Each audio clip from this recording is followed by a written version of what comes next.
start our meeting today. Welcome to the December 6th, 2022 City Planning Commission. We're happy to see everyone in person and online. Just so you know, we've got 4 commissioners here live, and we also have 2 that are online for a total of 6. Commissioners look forward to hearing your case today, as we understand every project is important and unique. In addition, we want to make sure we address all of the docketed items individually with the attention they need to build consensus between the applicant, public, and the city staff. We also believe we can reach consensus by being brief yet heard.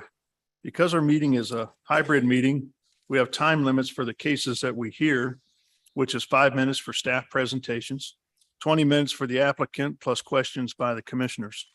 When we move to public comment, I will call on those that are in the council chambers first, followed by those who are joining us virtually. We do have a timer to keep our meetings on track and expect public comments to be no longer than 2 minutes when speaking as an individual, or up to 5 minutes when representing a community, association, or larger group. In all instances, please limit repetitive comments. Something to note on our agenda is item number 4, called Other Matters, written on the docket, and it's concerning lunch break. If we believe our meeting will extend beyond 1 o'clock, I will announce by 11 our intention whether we will take a lunch break or not. The break will be a minimum of 30 minutes and will occur after conclusion of a case within the 12 o'clock hour. If we do not take lunch, we will have a 15-minute break in there somewhere. I want to continue reminding everybody the city is updating the comprehensive plan titled the KC Spirit Playbook. We're kind of getting towards the end of this. There are many sections out there available for review and comment. You can see that at playbook.kcmo.gov. And in fact, we're going to hear a little bit more about that in a few minutes, and there will be a public session on the whole comprehensive plan coming up in January. So as we get started, I asked staff to provide some ground rules and instructions as we conduct our meeting. This is to ensure that we have minimal disruption and maximum clarity. So Joe, if you can go over those ground rules, I'd sure appreciate it. Thank you, Mr. Chair. So those of you that are participating on Zoom this morning, there are 2 categories of participants, either panelists or attendees. The panelists right now consists only of staff and the planning commissioners.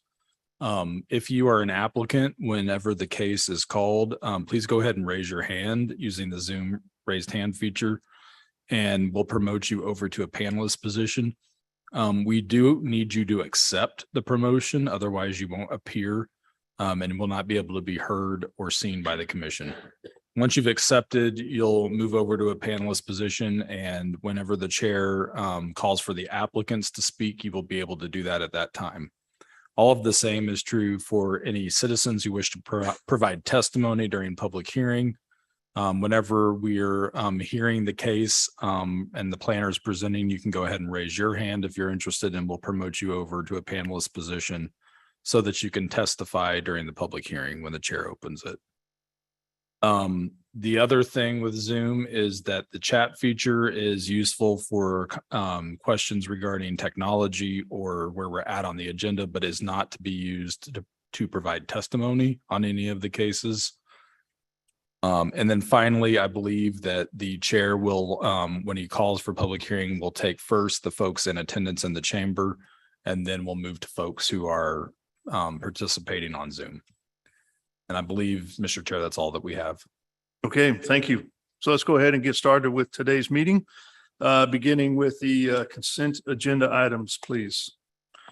All right, on consent, we have 4 cases, starting with C1, case number final plat 2022-00028.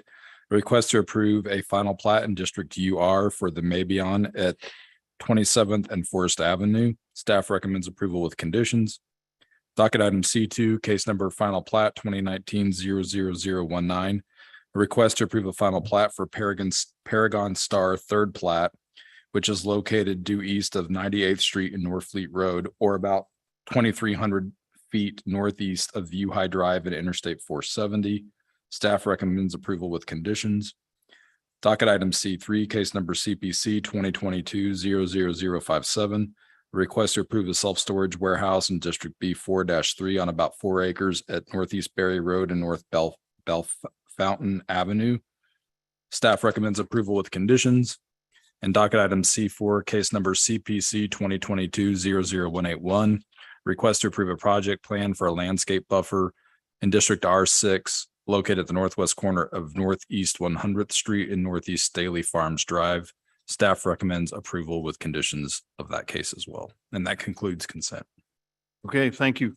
Any questions from the commissioners regarding docket items C1, C2, C3, or C4? Commissioner Beasley or Allender? Nothing from me. Okay, I'm good as well. Thank you. all right. So at this time, we'll go ahead and open it up for public testimony. If there's anybody out there that would like to speak regarding docket items C1, C2, C3, or C4, please come forward or raise your hand using the Zoom feature and you'll be called upon.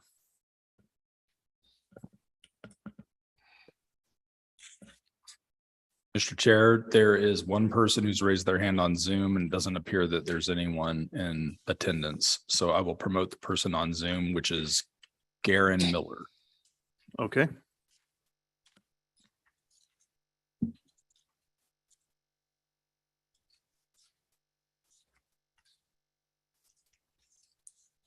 Garen, you need to accept the promotion.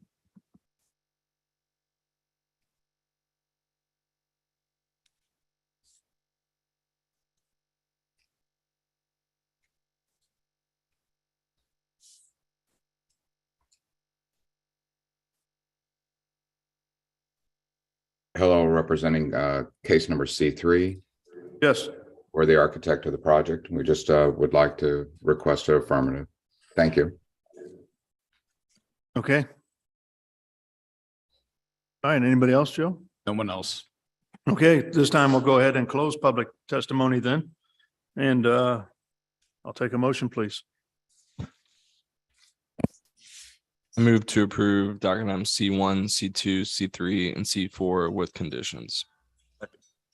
So I've got a motion and a second for approval of docket items C1, C2, C3, and C4 with conditions stated. Lisa, can you take roll call, please? Commissioner Allender, Aye. Baker, Aye. Beasley, Aye. Crowell, Aye. Rojas, Aye. and Sadowski. Aye. Okay, it looks like the motion passes in 6-0. All right, with that, let's go ahead with our regular agenda items, beginning with those cases that are looking to be continued to a future date. All right, the first continuance on the regular docket is docket item 3, case number CPC 2022-00186, amending chapter 88 of the zoning and development code by enacting a new section to be known as section 88-424, tree preservation and protection, and amending section 88-810 by adding and inserting definitions applicable to this new code section. The applicant or proponents in this case are requesting continuance to December 20th, and staff recommends without fee. The next continuance is docket item number 8, case number CPC 2022-00174, a request to approve a rezoning from District UR to District UR and approval of a new preliminary development plan to allow for a mixed-use residential apartment complex of about 300 units located at 400 Main Street. The proponents of this case are requesting continuance. In this case, it's continuance to January 3rd. The docket says the 20th, but it's January 3rd without fee. Docket item 9, case number SUP 2022-00046, a request to approve a special use permit for a used car lot at Northeast 82nd Terrace and North Oak Traffic Way. In this case, the applicant is requesting continuance to February 7th, and staff recommends no fee. And the last one is docket item 10, case number CPC 2022-00192, a request to approve a major amendment to a previously approved development plan for Plaza East Apartments at Emmanuel Cleaver Boulevard and East 46th Street. In this case, the applicant is requesting continuance to January 3rd, so the docket is incorrect there as well. and staff recommends without fee. And that concludes the continuances. Okay, any questions from the commissioners regarding continuance of docket items 3, 8, 9, or 10? Got you two online. No issue.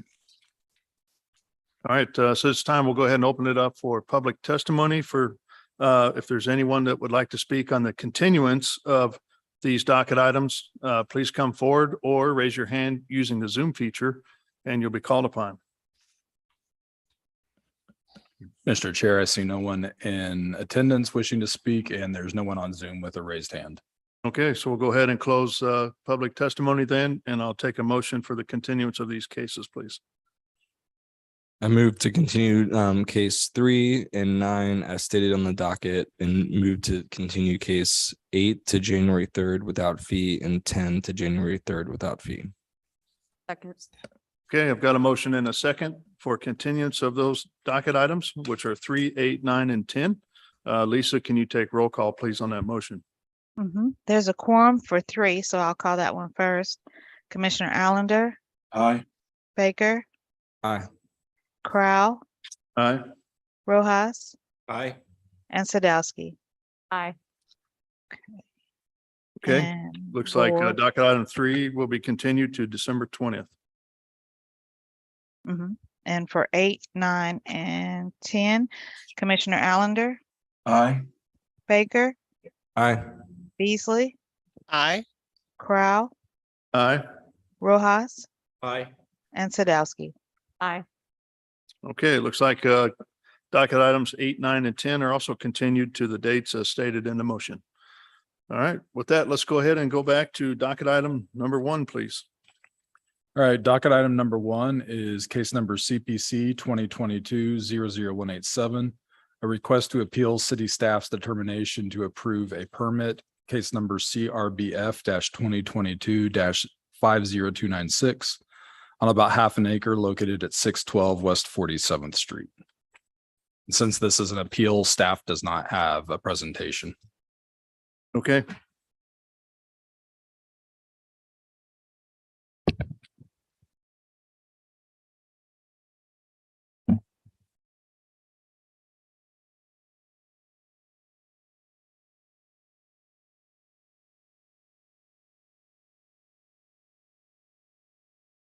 So does everybody understand what we're doing here on this particular case? Can you provide a little background of what the expectation is on this, Joe or Sarah, please? I can just say what the code says, Okay. and then if Sarah wants to add any additional, she can. Section 88-530 of the zoning code talks about site plans for building permits. So anytime a building permit triggers a zoning review, it's considered to be a site plan per 88-530. And the code says that whenever you want to appeal our decision on that type of permit or plan, it goes to the City Planning Commission on appeal. And there's really nothing else. That's basically what the code says for appeals. Most other appeals go to BZA. It's very rare for an appeal to come to this commission. I think the only thing I would add is that your decision can then be appealed to the BZA. So this is the first step. And a site plan is reviewed under the same criteria that you use for a development plan. And of course, you all provide recommendations on those regularly. It's the same criteria. If you have if you have legal questions about the process, you can certainly make a motion to go into closed session for legal advice. So we would so the decision here as they present, I guess both sides would be to affirm the staff decision or to not affirm the staff decision. Yes, that's correct. Makes sense. Any questions, Bruce or Forstein? No, I'm good. All right, let's go ahead. Thank you. Morning, Commissioners. My name's Brian Madden. I represent the applicant appellants who are the owners of 46 Penn Center on the plaza. That's the new high rise on the plaza, as well as the owners of the Country Club Plaza. And we're here today to appeal a site plan that was approved at what we all commonly refer to as the Jack Henry Building, which is being remodeled. So I've got a presentation for. One you second here. Joe, I think I better recuse because our firm does work with the owner of the building that's actually submitting this in. So our vice chair is not here. Ashley, is this something you can handle? Yeah. Okay. Sorry about that. Thank you.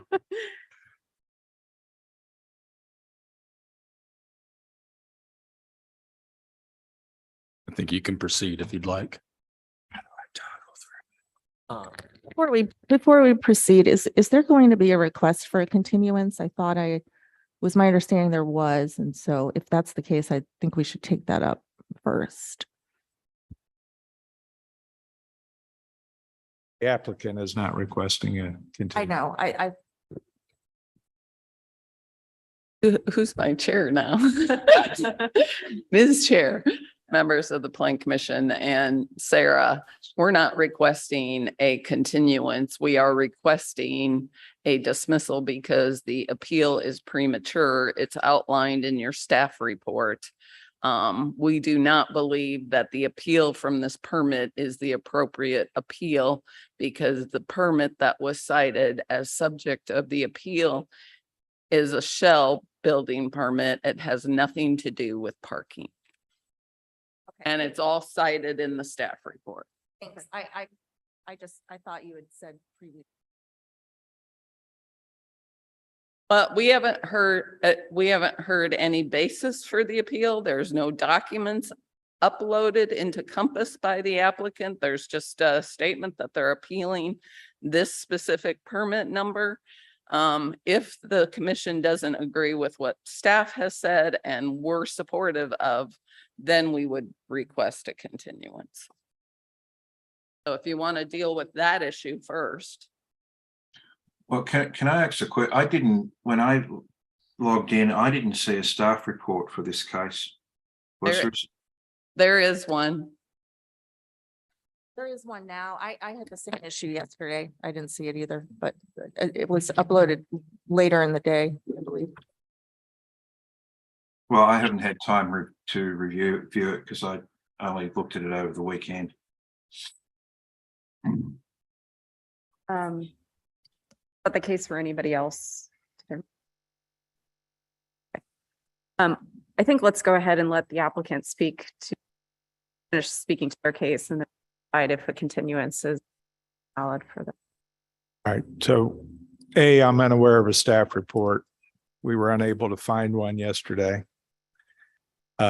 B, we believe under the code an appeal is proper here. If a site plan decision is made, it's appealable. A site plan decision has been made with what is now called Suite 120 in the Jack Henry Building. It was previously labeled the church at the Jack Henry Building.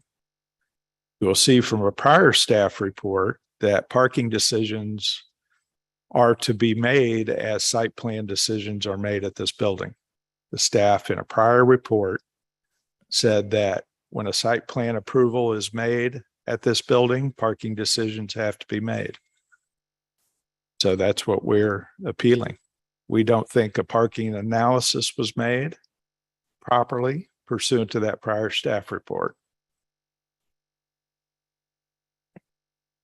I'd like to hear a little bit more from staff just to get a sense of the history of how that approval was made, what assumptions. A little confused on the fact that it was approved without any assumptions of use. Am I understanding that correctly? Yeah, it's not uncommon for someone to submit a building permit or construction drawings for a landlord finish or a shell or a white box. Those are all different terms, basically meaning the same thing, where the tenant's not finalized or identified, but they want to start work on the interior space to get it to a point to where the tenant usually can just come in and do their own kind of branding and what they need to do for their particular business model. When that's the case, there's no use, we don't know of the use. There's no use identified. All of our parking requirements are, and the parking ratios are based upon the use. So if we don't have that information, we can't calculate what the parking requirement would be. And so the stage of this project is such that they now have completed tenant improvement drawings. Have they come to you to get that approval based on the? No. Okay. We have no permit that identifies the use of this space of the building. Okay. I guess my question is, wouldn't we wait until the process to get that tenant improvement permit, determine the parking count, and then that would be a forum for discussing whether the parking is adequate? Well, you'll see in my presentation, the original application was for church space, which has, as I understand the code, the lowest parking requirement. Staff rejected the application for church space because there wasn't enough parking. Now it's been changed and that staff decision's been withdrawn. So in my mind, if church space is the lowest requirement and they're building this out and staff determined there wasn't sufficient space for parking for church space, there can't be sufficient parking for this space. Whatever it is. I think we have to let it play out. What do you all think?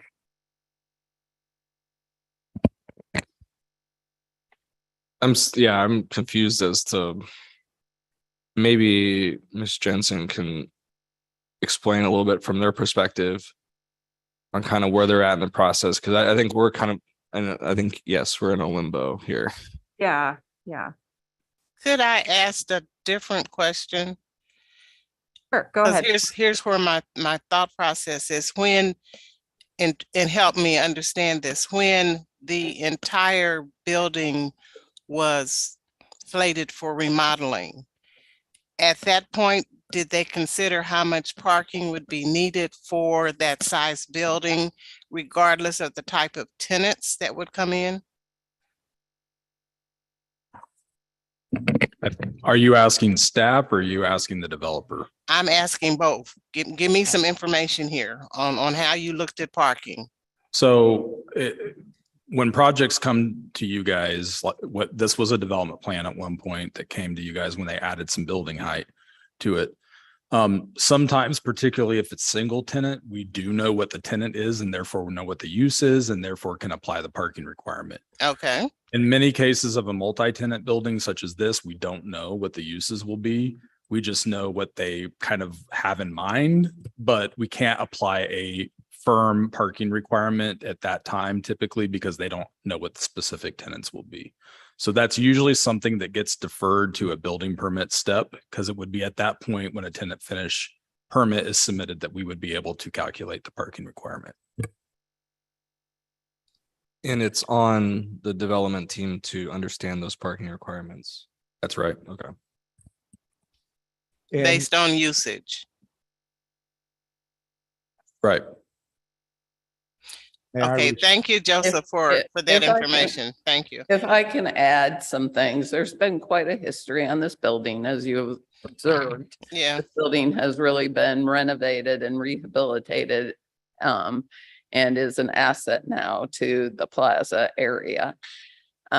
Originally, one of the first tenants that was discussed was Punch Bowl Social. I think you're all aware of that. During the whole pandemic, Punch Bowl Social went away. But we have to do the parking reviews as we finish the tenant space for each of the tenants. So the first one that went in was Chiefs Fit. And we certainly can meet the parking requirements. And then we are working on the shell building permit for the church. And what we've agreed to do, and that's the comment, and that's exactly what Joe has said, is initially we had submitted for full building permit, I believe, for the church. And then the comment came back on parking for a religious assembly is 1 space per 7 seats in the main assembly area, provide a parking code analysis. What we did in response to that was state that the scope of the work in the submitted plans is for landlord shell work only in space 120. A tenant finish change of occupancy permit will be submitted under a separate permit. So we haven't done that yet. That's when the parking analysis will take place. This permit is just for shell only, and it's not appropriate to appeal parking if that's what the appeal is. So, okay, so I guess I was confused. So Chiefs Fit is legal, correct? Under the code with the parking. We're talking about different tenants Yes. other than, okay. Yeah. I Yeah, was this- little there confused are- there. Yeah. So this is for future tenants. This is for a church Okay. at some point in time when we know the exact Okay. specifics of the church, the number of seats, all of that stuff. That's when we'll go in for a tenant finish permit. And that's when the parking analysis is done. Okay. It's all kind of slowly making sense. Well, that- So my question is there not on-site parking in this building as well? There is on-site parking and all Okay. four tenants are sharing that. Okay, If at some point in time, we exceed the spaces, the number of spaces that are required exceed what is available in the building, we'll have to go to the other means that is provided in the code to provide for off-site parking. and that will be addressed as the tenant is identified and goes Yes. through the process. Okay, Yes. thank you. So this is not the vacuum that the developer is presenting to you. There's been an application for a space called the Puttery, which is an indoor putting facility. There's been a build out in front of the building for outdoor seating. All of those things are in the works for this building and must be taken into account for the very limited parking that's available in this building. So let me just, to be super clear about this, everything that's in that building has been approved in terms of the parking count. Everything that's No. operating today. The Chiefs Fit and the Puttery have been approved. Okay. And so And- any future use that we're considering has not been approved, but would go through a parking approval process in the future. Right. Any tenant that's where a specific use is identified will, Mhm. it will undergo that level of analysis and will make that comment similar to what Anna made when this was originally proposed to be a church. And while Mr. Madden is making large global issues, what he's not focusing on is his specific appeal. His specific appeal is a certain permit number. And that is that is the landlord. You know, that's the white space finish permit. white for the box, yeah. church.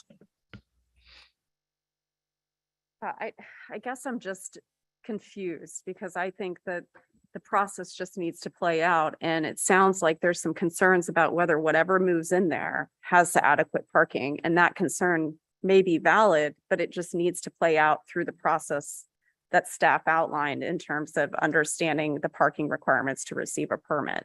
So I'm just not seeing the validity of the appeal at this point because there's nothing that they can put in that space today that would be accepting of a permit until they went through that process. So we're not skipping a step if we don't approve this appeal.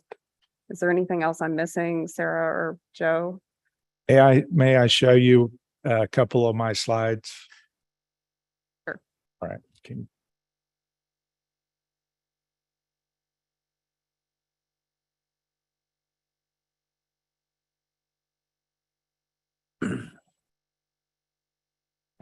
I would just add, I don't think you're missing anything, but I do agree that the issue before you today is just the appeal of the,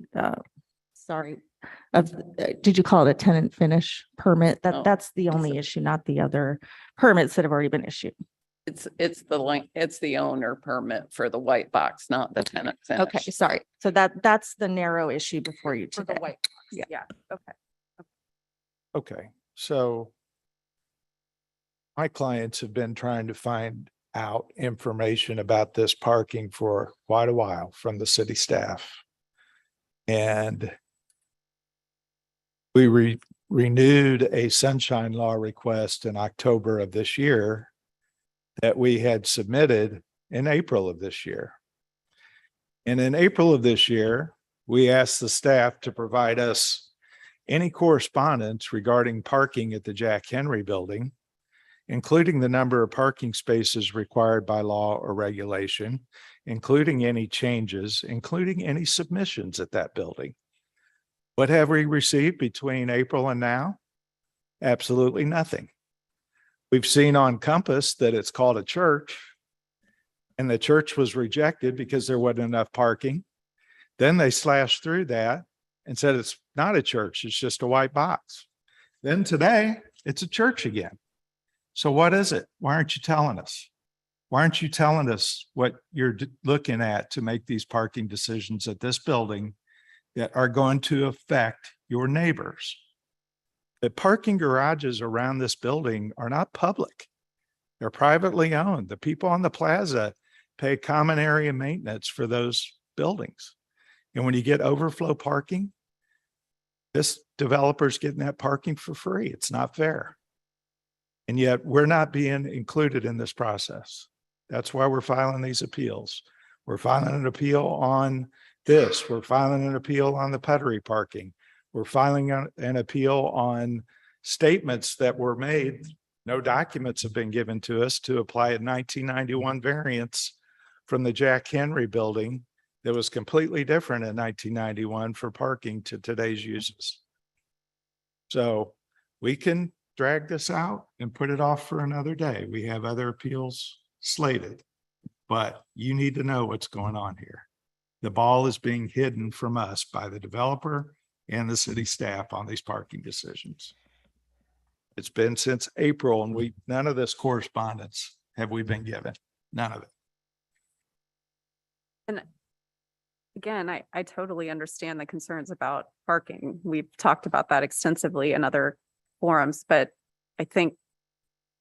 Go ahead. I mean, one, we're not the sunshine law adjudicators. We determine land use. That's our role.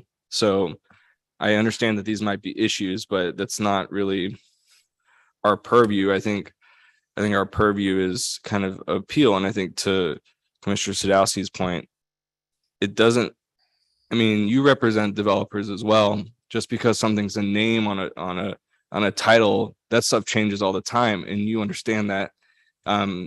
Tomorrow the developer could put one person in there as an office suite and they would be completely fine. So we just don't know exactly what's going to go in there.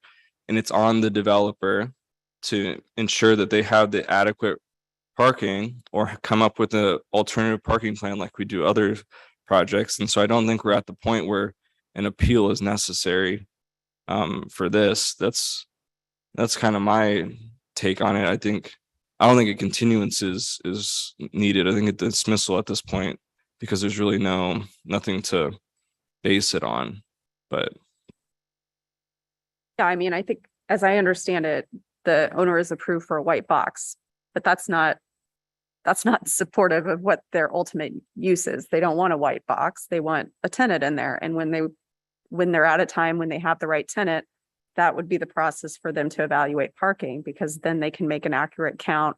They can start talking to other private garages and understand how they could find common uses of garage space. But none of this has been decided because my understanding is the tenant has not been decided. And so there will be a clear approval process through the city on those parking counts, but it's just not this forum. And so that I would agree that I don't see the validity of the appeal. Well, I guess to restate my position, The original application was for a church. Then they call it Suite 120. They're now conceding today it's a church. We know under the church analysis, there's not adequate parking. So to allow this permit to move forward, now knowing it's a church, This is all a white box permit, as we stated, when we identify the specific tenant and the number, because churches have, it's based upon number of seats inside, then that parking determination will be made. So I mean, the permit technically hasn't been filed yet. Not for the tenant finish. Okay. Can I get clarification from staff? Are we talking about a church or are we talking about a white box? White box. When the plan was first filed, it talked about a church. Staff made a comment that you need to show. Sorry, I'm asking staff. Can I get a ruling? Can staff give me a clarification? This is Joe. When the permit application was first filed, it identified a church. Staff reviewed it and said, show us the parking. In response to that, they said, we're changing our request to a white box landlord finish. That's not uncommon. People do that in the course of they have a tenant and then they lose a tenant. So they want to go ahead and finish the space and they change the plans during the course of review. There's documentation that I've provided to you all that shows that multiple levels of staff understood that to be the case, that they changed the course and they removed the specific tenant identification from the plans. And there was an acknowledgement in that documentation as well that there would be a separate tenant finish application required later when the tenant was identified. And at that time, the parking would be calculated. Okay, so what's before us today is a white box, not a church. That's correct. Right. Okay, great, thank you. Well, I would agree with the other commissioners. I don't think it's valid if we haven't got a use identified and it's not a church. It's a white box. I think we need to let the process play out. I want to make sure if we have any public testimony on this, Joe, is there anybody online or in the audience that'd like to speak to this?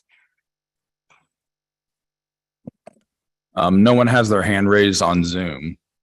And other than Ms. Jensen, I don't know of anyone in the audience. Doesn't appear. Well, I'll go ahead and close public testimony. Is there any other comments from commissioners before we make a decision?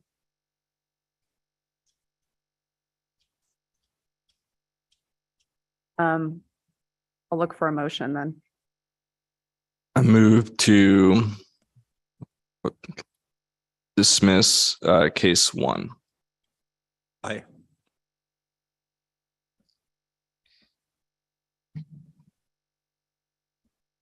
Lisa, are you there?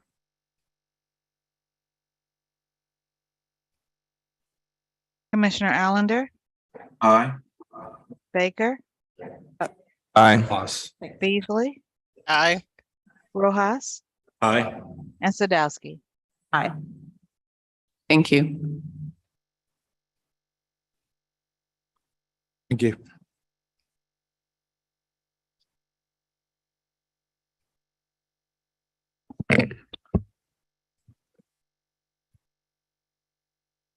Okay, thank you. All right, Joe, let's go ahead and move on to docket item number 2 then, please. That would make sense, but I don't see our staff person from Long Range online or in attendance. So if you're okay with it, Mr. Chair, can we move on to number 4? Absolutely. Let's do that. We'll hold number 2 and come back later. Docket item number 4 is case number SUP 2022-00033, a request to approve a drive-through facility on about half an acre at Linwood and Van Brunt. Andrew Clark is the staff planner. Good morning, commissioners. Please give me a second to pull up my revised presentation.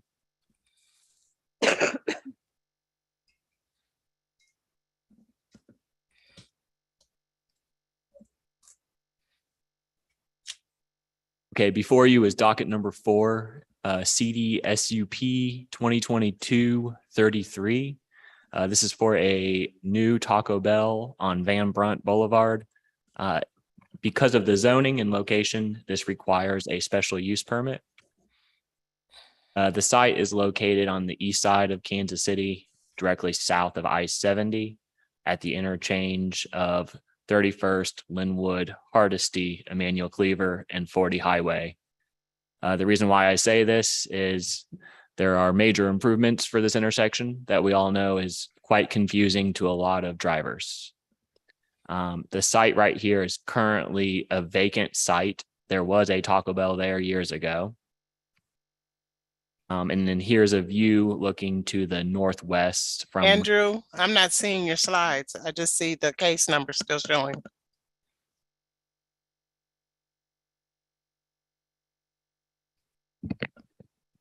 Okay, 1 second. Thanks for letting us know. You're welcome.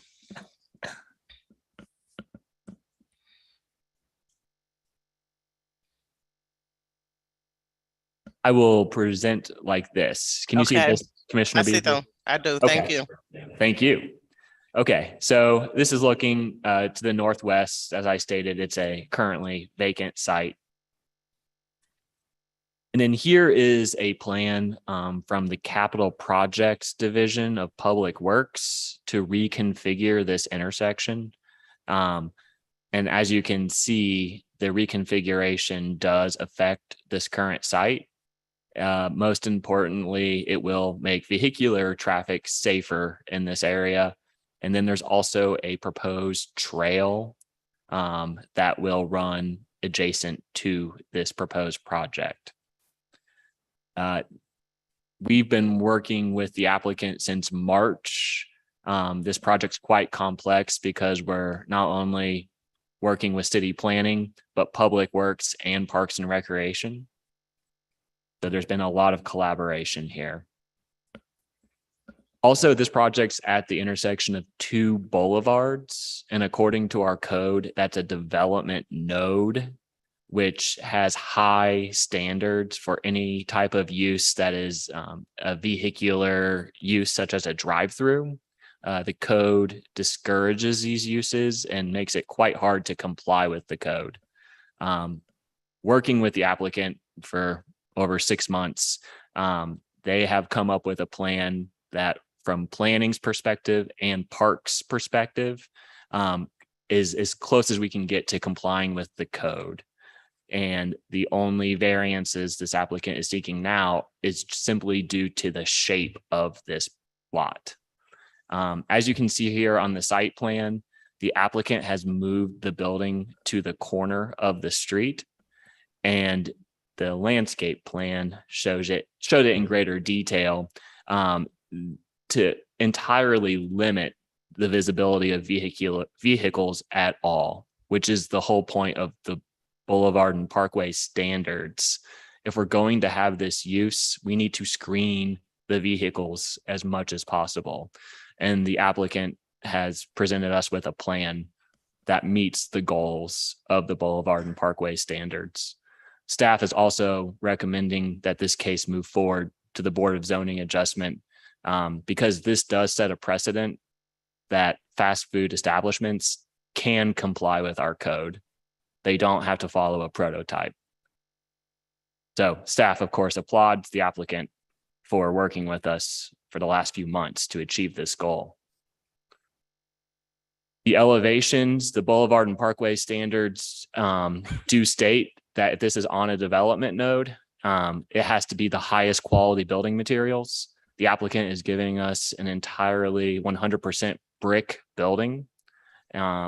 They are meeting the transparency as much as possible. This Taco Bell will have a walk-up window and drive-through, no indoor dining. So it's really just a back of house operations, which is why the applicant's also seeking variances to the transparency standards. There's no way to meet all of the goals without compromising on transparency or seeing vehicles. And also the requirements of 88, 323, and 340 require the porte cochere to be constructed. And then here are the elevations from the west and the north. Also, here are some renderings that the applicant did provide to us. I don't think it gives the landscape as much justice as it should play out in the future. But as we can see here on the bottom left, the vehicles are screened entirely by landscaping and the building from the boulevard, which is really important. Also, with the World Cup coming, we know this is going to be a very busy intersection, and we want this product to look good. Andrew, Yes. go back to that slide you just had on. From these renderings, where is Van Brunt and where is 31st? Can you see my cursor? Yes, Okay, that's Van Brunt. okay. And then I would say this pedestrian is running towards 31st Street or Linwood. So to get into this establishment, they can come in off of both streets, or they have to come in off of one? That's correct. They can come in off of the southern perimeter or come in off of Van Brunt. Okay. Thank you. I just wanted You're to welcome. clarify where that was. Yep. I just wanted to show you the proposed improvements for this intersection. It's all dependent upon funding, and we have no timeline as to when these improvements will take place. It's being managed by Public Works, and they are trying to acquire the funding for this project. As stated in my staff report, the goal is to have this completed prior to the World Cup. Where does the Taco Bell sit in this? Um, Up there, okay, in the upper left-hand corner. gotcha. So What's is the- there a roundabout that's still slated for this improvement? Do you know? It does not look like it. This is the latest rendition that staff has been presented. And you can see, Commissioner Beasley, that they've moved the transit center farther to the south. And the exit on Linwood, that's a right in and right out, or is it a full access? It's full access. Public Works in their review did not determine that it needs to be a right in, right out. As you know, Linwood Boulevard right there kind of serves as a secondary street as everyone I see, goes to yeah. 31st Street. Mhm. So that street is labeled as Linwood? Yes, Yeah, yeah, that it's was- it's a boulevard, which made this site very challenging to meet the code. The applicant also purchased the property to the north so they can keep the proposed alignment on the northern end to be 90 degrees and square. And that would help facilitate this drive-through traffic. Having an offset driveway would create a lot of problems here. But that doesn't mean the Pizza Hut. There was a space in between Pizza Hut and where they are, right? That will be gone. Yep. Pizza Hut will be gone. Well, it's no longer Pizza Hut, it's Big Mouths. And I Okay. believe, yep, they are no longer in business. Okay, So for the applicant to meet code and work with staff and what we were asking for, they had to purchase the property to the north to reconfigure their plans. okay.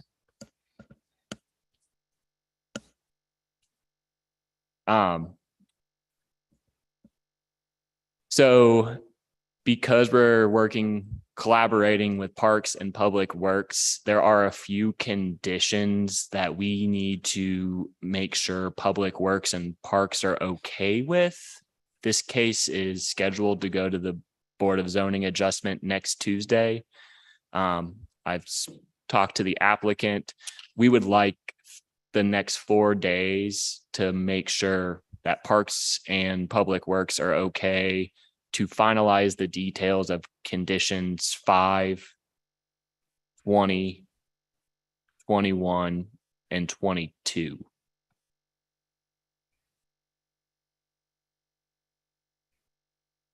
And I repeat that on my final slide. Staff is requesting that condition 25 be removed. That was from Parks and Recreation. It's pretty much the same condition that I put on number 13.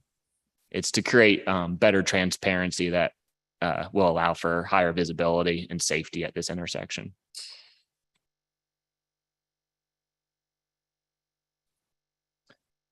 To conclude my Quick Go ahead. question. I like the idea of them having a walk-up window, and you said there's no interior seating. Are they providing any exterior seating for maybe the walk-up people? that had been discussed, and we had gone back and forth on that idea. In those discussions, two things arose. The plans for the improvements that Public Works will undertake, they are not definite. So the applicant, it was hesitant to show us a patio when we don't know the final plans for what Public Works might do related to the trail. Okay. And then the second point is that the configuration of the building being as close as we can to the street and allowing as many vehicles to come through there safely really kind of squeezed out the patio option. But that was discussed. Okay. Thank you. Yes.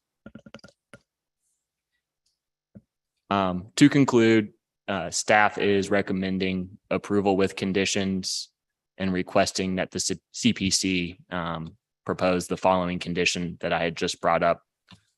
Also, the removal of condition number 25.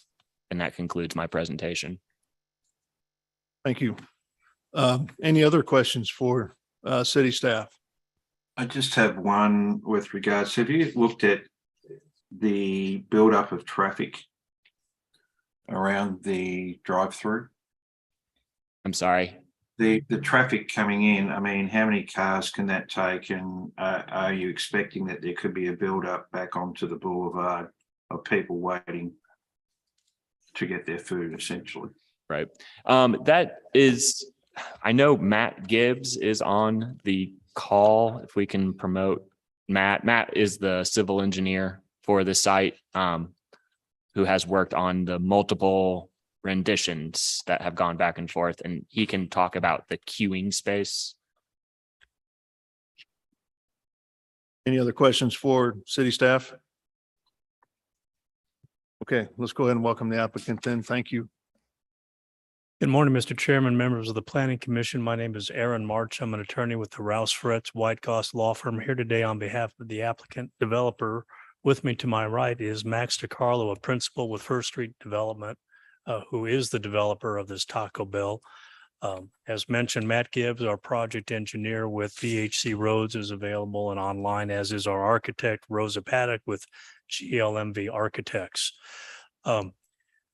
We have been working, as staff has said, with them for over 6 months, and we had 35,000 different iterations and analyses, and we chose to work well with staff versus fight staff, and that included us buying additional property to the north to make this work.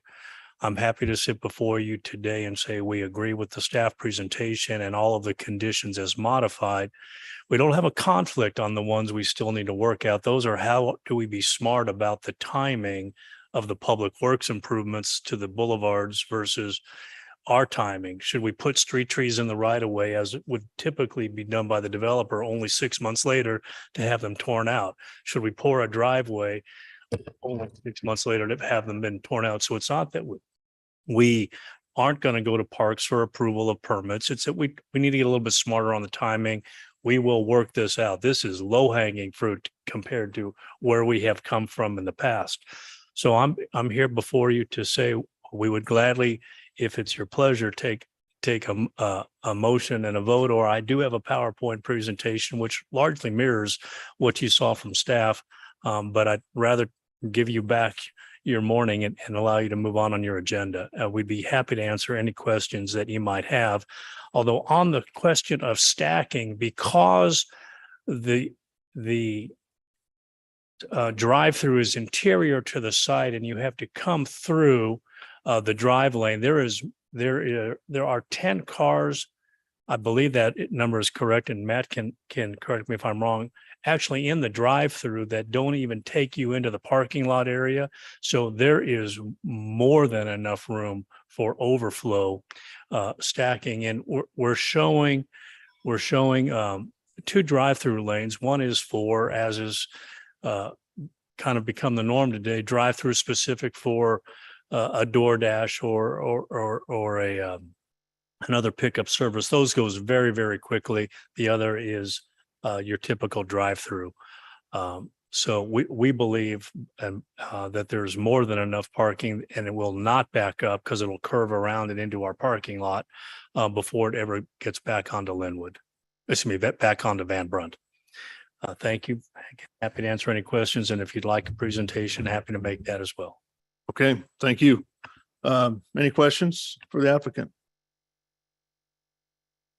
Commissioner Allender or Beasley, any questions?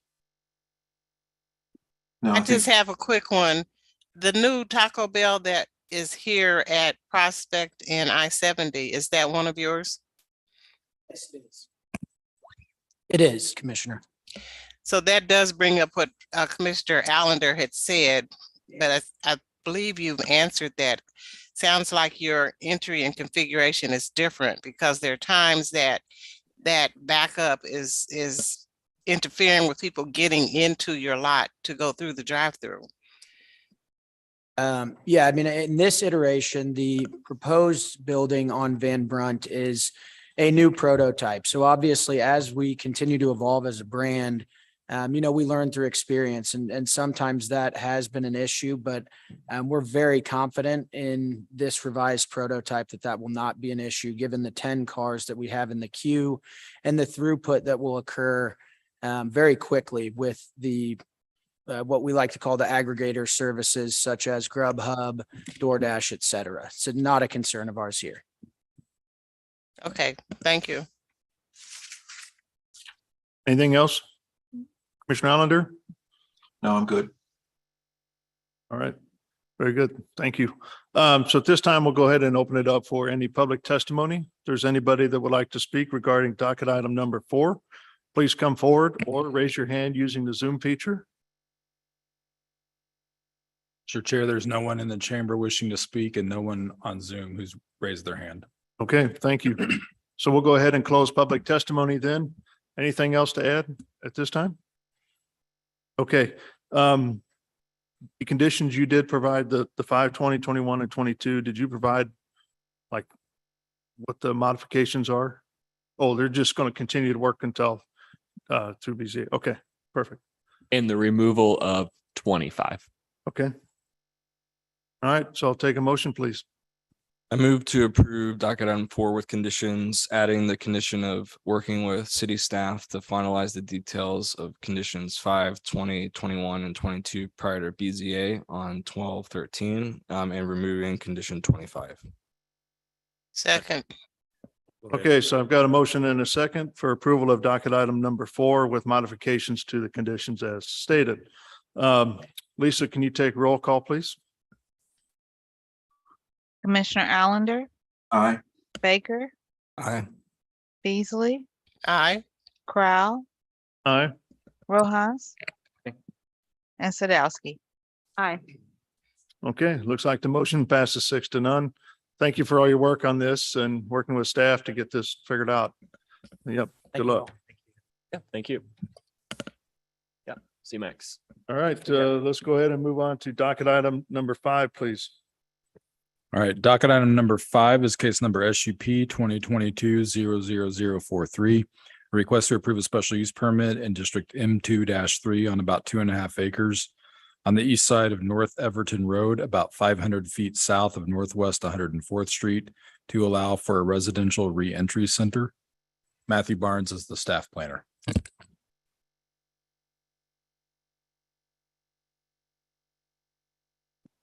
Matthew, is Courtney the applicant on this? No, she is the opposition.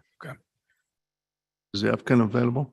Applicant should be James Gray. He's online.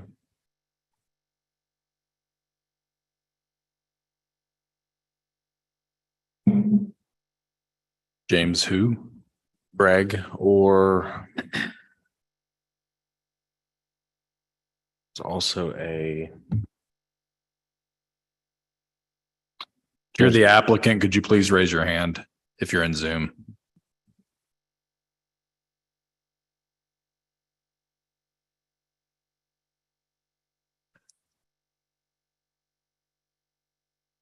The applicant not available Raising for their docket hand. item number 5. They said that it would be in attendance. Let me.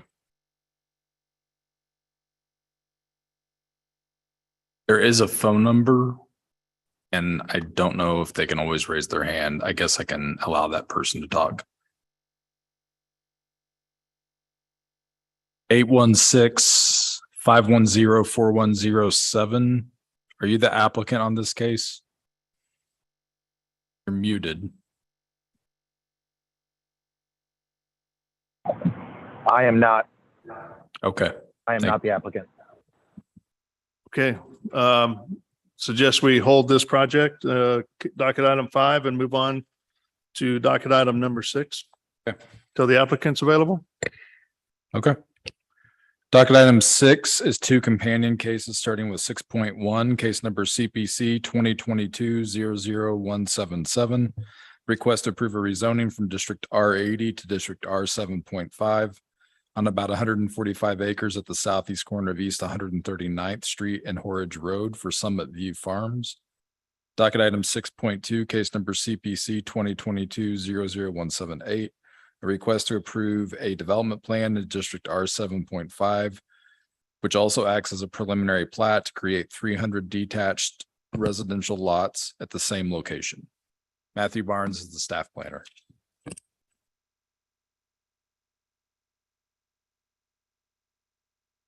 Have a revised conditions.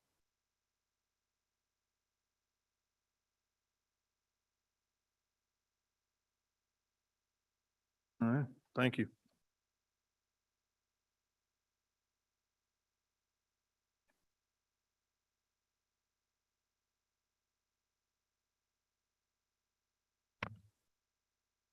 Sorry, I'm emailing the other applicant right now as well.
Okay.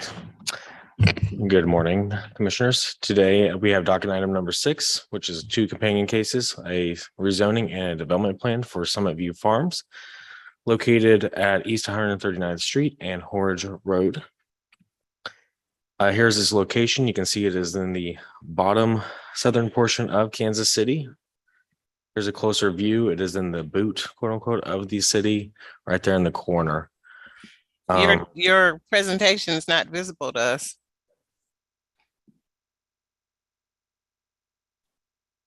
Can you guys see it now? No. No.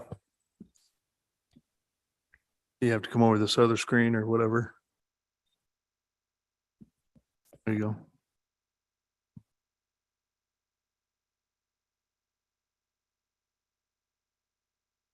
Nope, there it goes. There you go. Okay. Sorry about that. It's Is it okay. visible? Thank you. Mhm.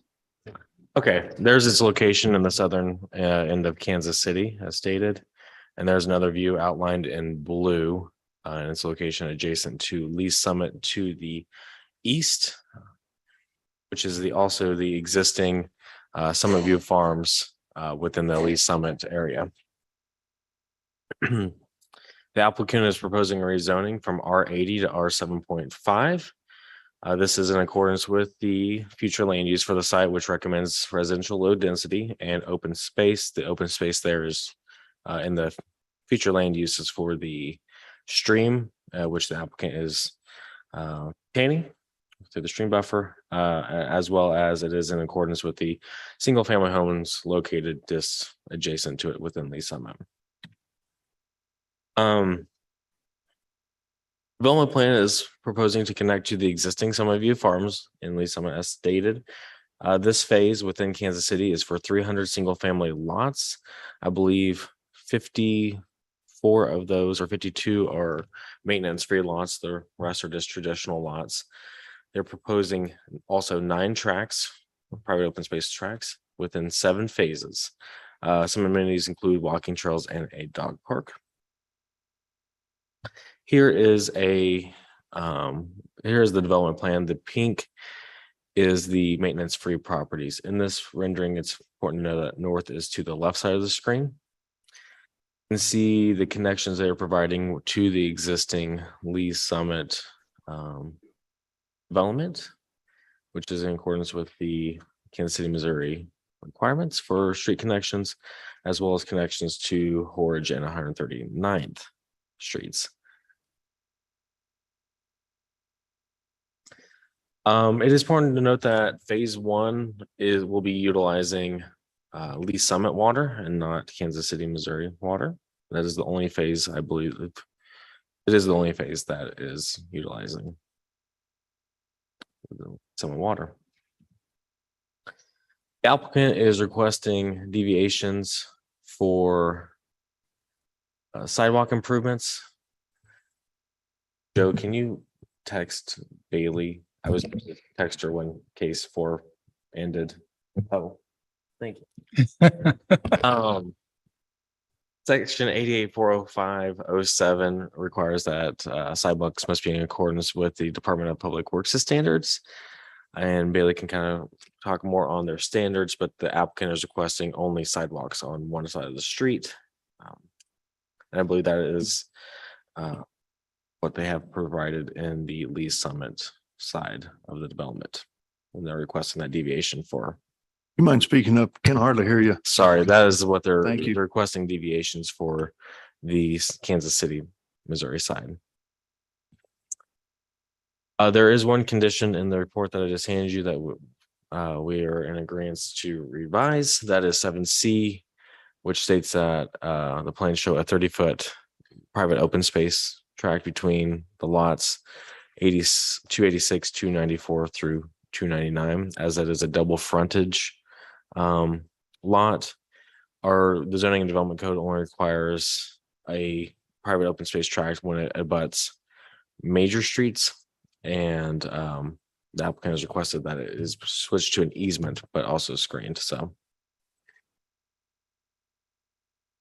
with that, staff is recommending approval for the rezoning and approval with conditions for the development plan. And I'll take any questions. Go ahead. Maybe I'm just reading wrong, but it looks like there's some properties within the floodplain. Is that correct? I am not for sure. The applicant may be able to speak on that. Okay, I'm Dan McGee, Land Planners, and now 9001 State Line Road, Suite 200, Kansas City, Missouri, 64114. Engineer on the project. No, there are not any floodplain properties on this project. What you're seeing there is the regulated stream buffer for Kansas City as it impacts the proposed project.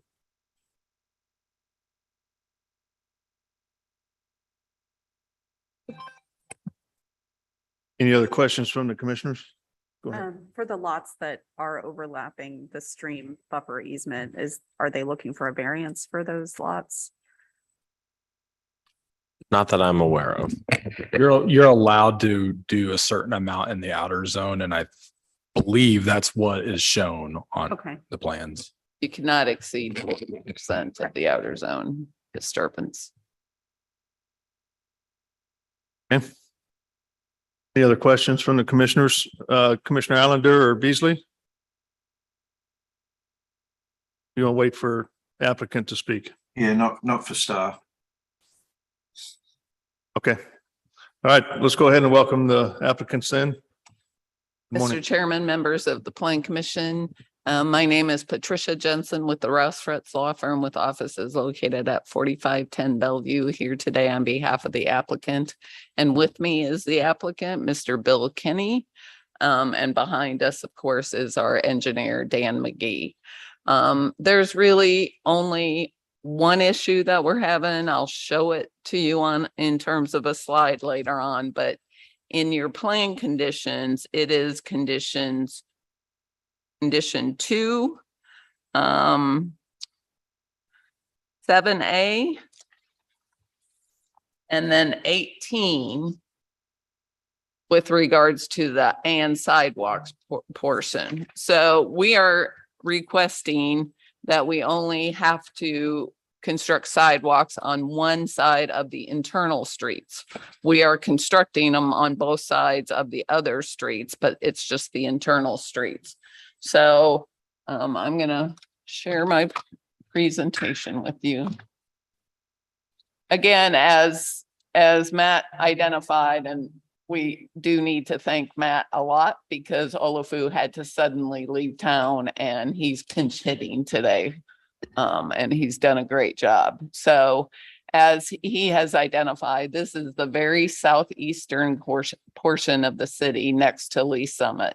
And it is where we've got the existing our Summit View Farm development in Lee Summit. So we're continuing that natural progression of developing this area out.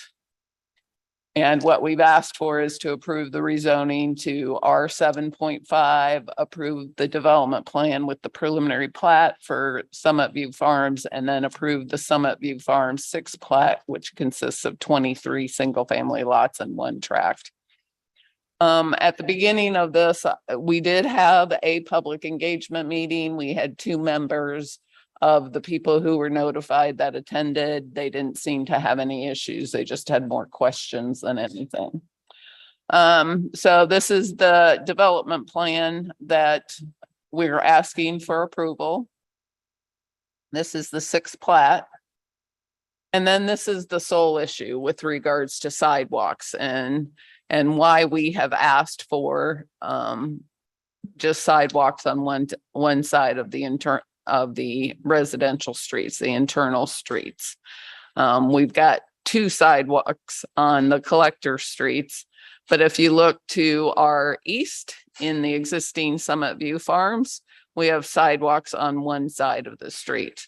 And then to the north, which is not our development, it's an existing development in Kansas City called Monarch View 5th Plat.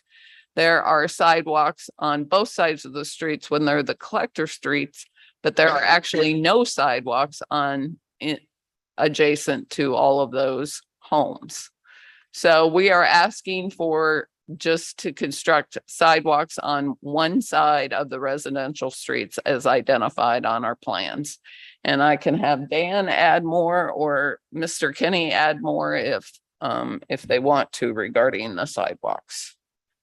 Yeah, this Dan McGee, I just would note when Patricia's saying internal streets, so the local streets would be the ones that are would only have the sidewalk on one side as proposed. The collector streets, which there are several that bisect the development plan, those would still be proposed to have sidewalk on both sides.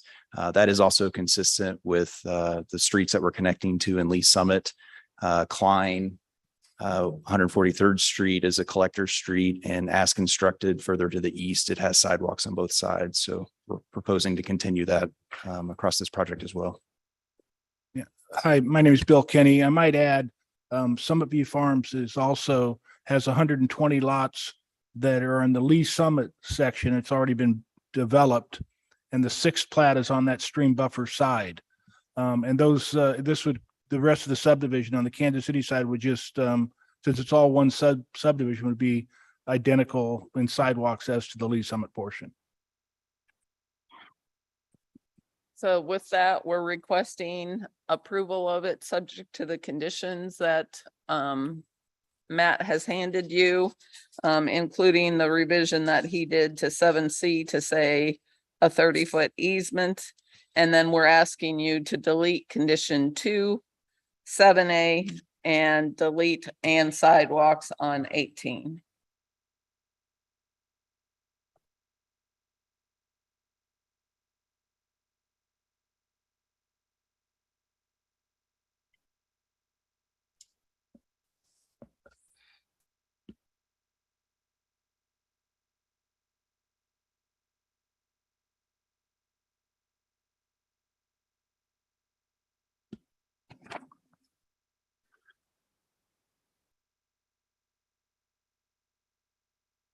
Okay.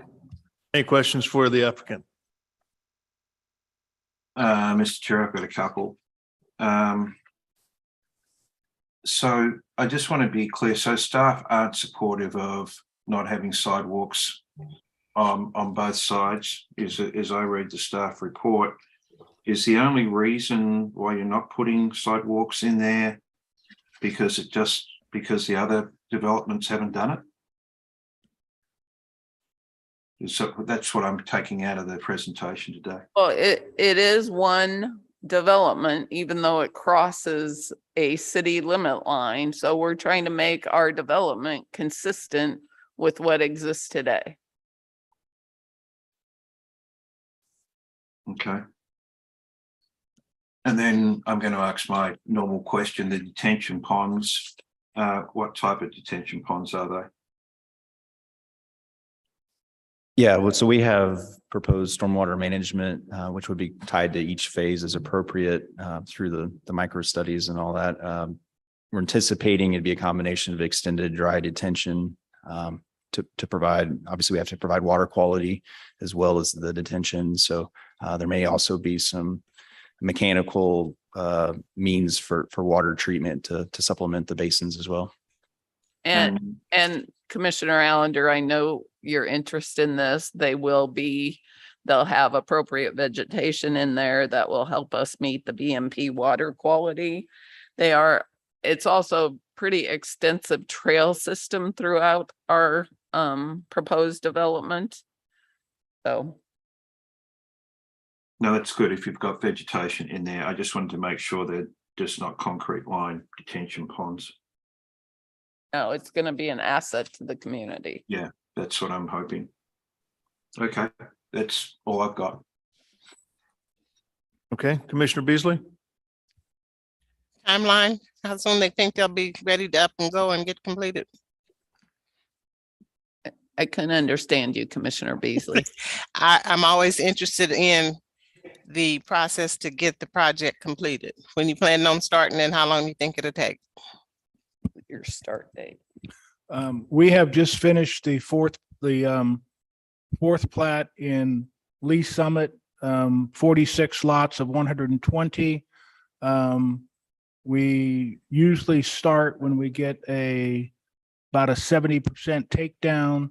We currently have a 50% takedown. So I would imagine it's all economically what takes place, but sometime next year, we would probably start 6th plat.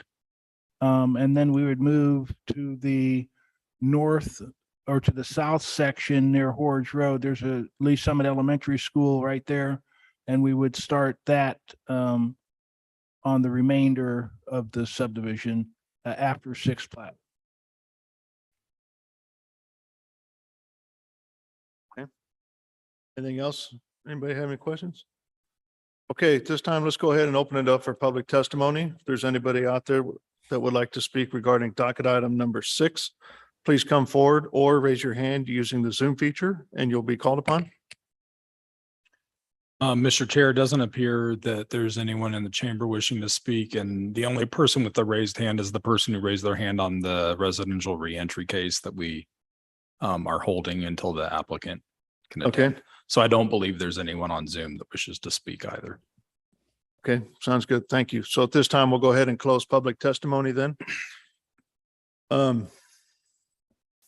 Just want to make sure. So I'm looking at sheet 12 of the development, of the that shows the whole project, but also has the street names on there.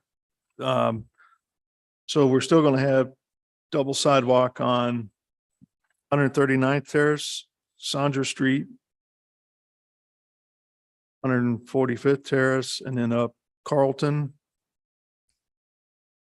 And then even 143rd, is that right? The one that cuts through the middle? And then Kristen? And Mr. Chair, I do think it's important to point out if the commission's considering the sidewalk issue, that would be a waiver of the requirements of it. Section 88-405, which are the public improvement requirements. And I think it's important to share the criteria with you. I'm not sure if Matt was able to show those in his presentation, but I can display them whenever you're ready to see them. Okay, yeah, I'm just trying to figure out too what streets would only have one sidewalk on one side. So, And we would only be doing a recommendation for the waiver, correct? Right, council has to grant it.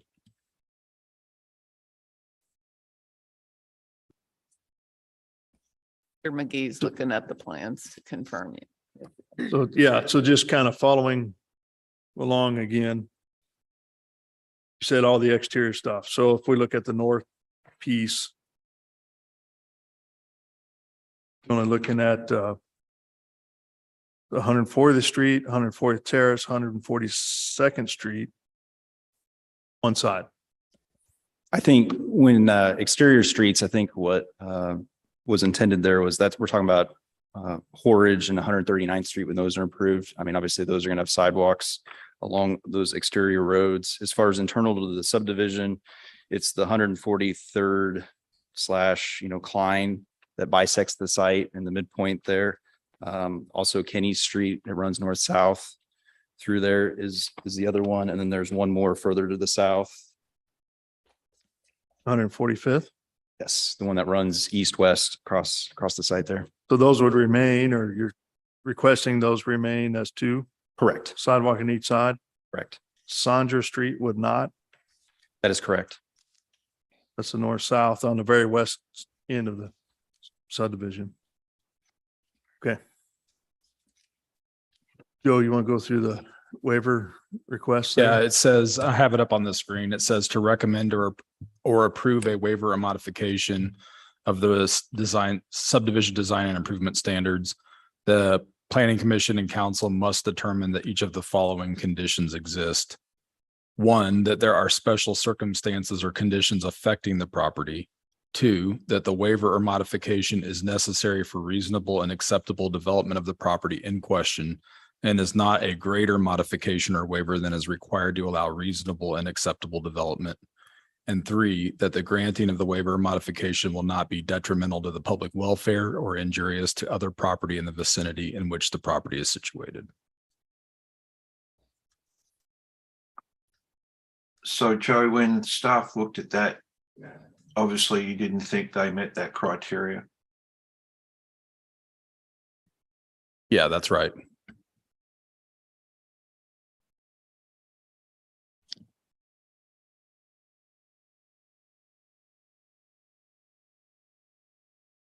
Does the applicant have a comment on that? Commissioner Allender, we certainly believe we do meet this criteria because you got to take into context where this development is and that it's really an extension of what exists in Lee Summit. We do not believe that having sidewalks on one side of the street is detrimental to the public welfare. It hasn't shown to be in our existing subdivision, so.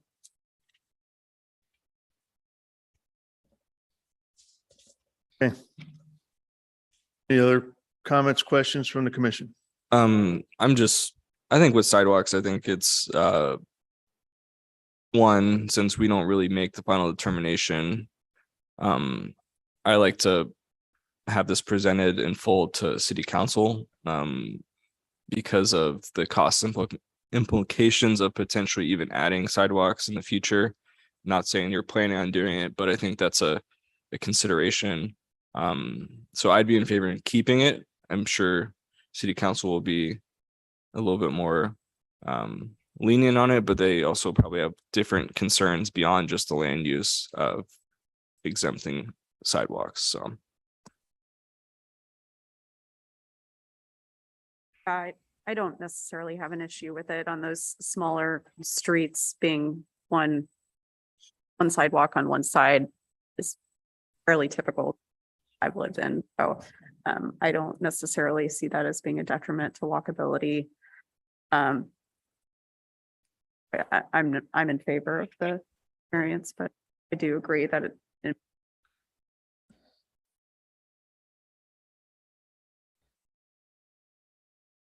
Okay. Anything? Forstine or Bruce, any other comments? No, I'm good. Thank you. All right, I'll take a motion, please.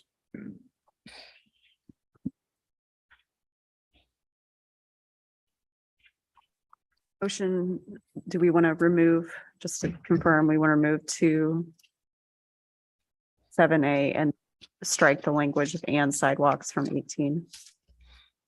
Yeah, removing 2, 7A and 18 would remove the sidewalks. That would be Okay. in favor of the waiver. Okay, I'm going to move on that. So move to approve docket item 6, removing condition 2, 7A and language in condition 18 stating the sidewalks. Thanks. And then modifying 7C instead of a 30-foot POS. it'd be Oh, that's easement. right. And then modifying 7C to reflect easement in the language instead of POS. Okay, and then one last thing, you're in favor of the waiver. I'm in favor of the waiver. Okay, thank you. All right, so I have a motion. Second. I've got a motion and a second for approval of docket item number 6 with and removing conditions 2, 7A and 18, and then modifying 7C, changing the word POS to easement. And then also in favor of the waivers. Lisa, can you take roll call on that motion, please?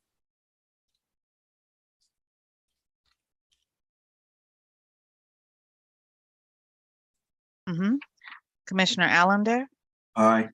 Baker, no. Beasley, Aye. Corral, Aye. Rojas, Aye. Sadowski. Aye. Okay, looks like the motion passes in 5-1. Thank you all. Yep, thank you. Good luck to move forward. Okay, Joe, are we ready to go back to docket item 5? Is the applicant available? Yeah, my applicant should be in here. Okay.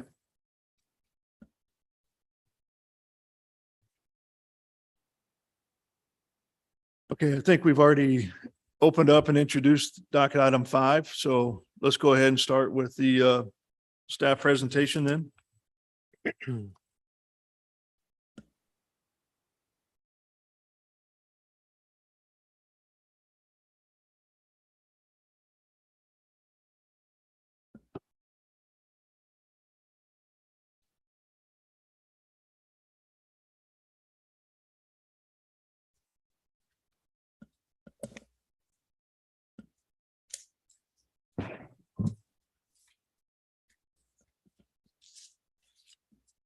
Okay, we have docket item number 5, which is case number CD SUP 2022-00043, which is a special use permit for a residential reentry facility located at 10211 North Everton Avenue. The site is located in the north plan, just adjacent to the airport. Here's a closer view of the site outlined in yellow. You can see its location to the airport to the northwest and highways 152 and interstate I-29 to the south and east. Here's a closer view of the subject site. You can see that Everton is currently a dead end.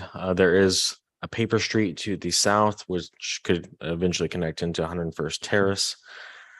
Seen there. There is one other building on Everton at this time, located to the south of the subject site. The special use permit is for a residential reentry facility as stated. Our zoning and development code classifies it as a detention and correctional facilities. The M2 district requires a SUP for this use. All districts require this use to have a SUP. They are proposing a 1,500 square foot building, and they are proposing materials are brick and aluminum siding. Here is the site plan of the facility. You can see the parking lot to the south, adjacent to the existing building, and the facilities on the northern side of the building. Here's a couple elevations. You can see they're using brick and aluminum siding. We've asked the applicant, you'll see in a subsequent screen here, to provide clarification on some of the colors and materials before heading to the Board of Zoning adjustment. And here's the landscape plan. The applicant is providing sufficient street trees along Everton Avenue on the left side of the screen, as well as vehicular use screening along the parking lot. We've also asked that the applicant provide screening around the dumpster as required by the zoning and development code, and additional screening on the northwest side of the building to match that of the rest of the building. And here's a list of those revisions that we were asking before the BZA hearing. One just deals with changing it to cardinal directions, but 2 through 3 or 4 really do deal with landscaping around the dumpster, the location of the dumpster, and materials for the dumpster, as well as landscaping in general.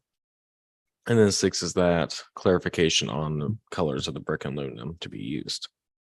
And these are all items that need to be modified on the site plan prior to, okay. Yes. Quick little timeline. We've asked for that revisions are due December 9th, so we have time to review it, as the Board of Zoning adjustment hearing is on the 13th, so next Tuesday. And there is a request of continuance from the adjacent neighbor to the south.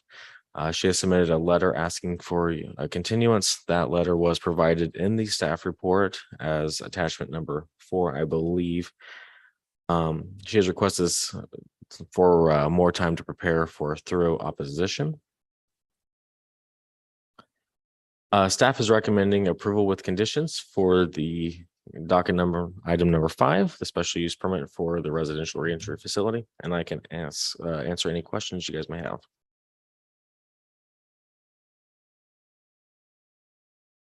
Okay, any questions from the commission to city staff? Fine, maybe stop sharing so we can see. Thank you.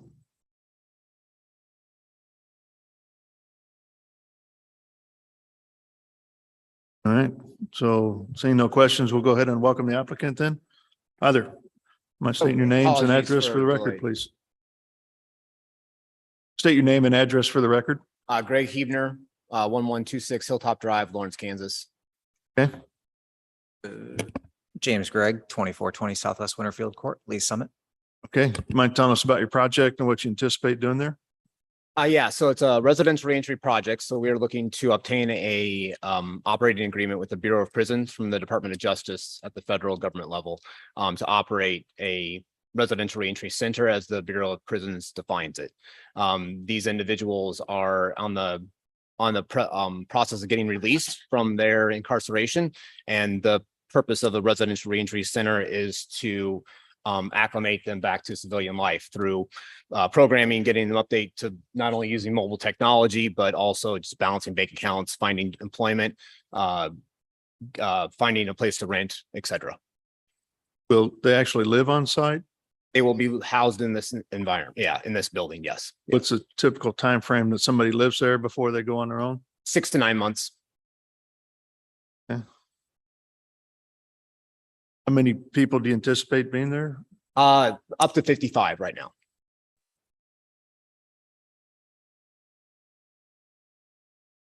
What is your experience of running a re-entry facility? Actually operating it from the Department of Justice and Bureau of Prisons perspective, we don't have any right now.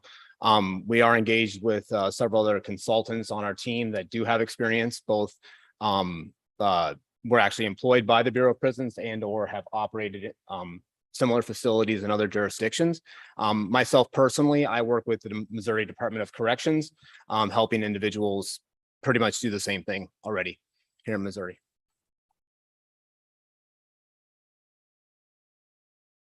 So are you running another facility, or I'm just unclear when you said you didn't have any experience, but you said you've got, I heard that maybe you have experience.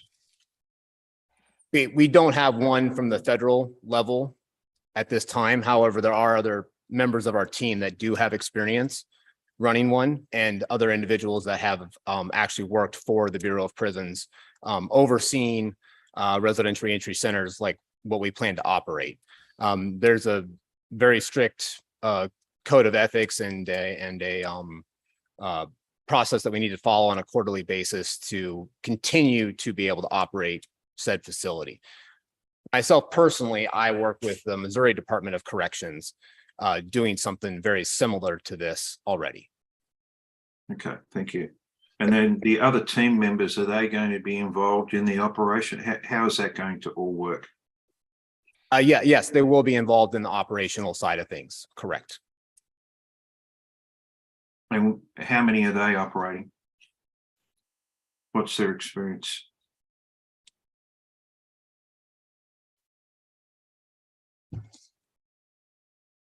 The best we can tell right now, we believe it's 4, is that they work at right now.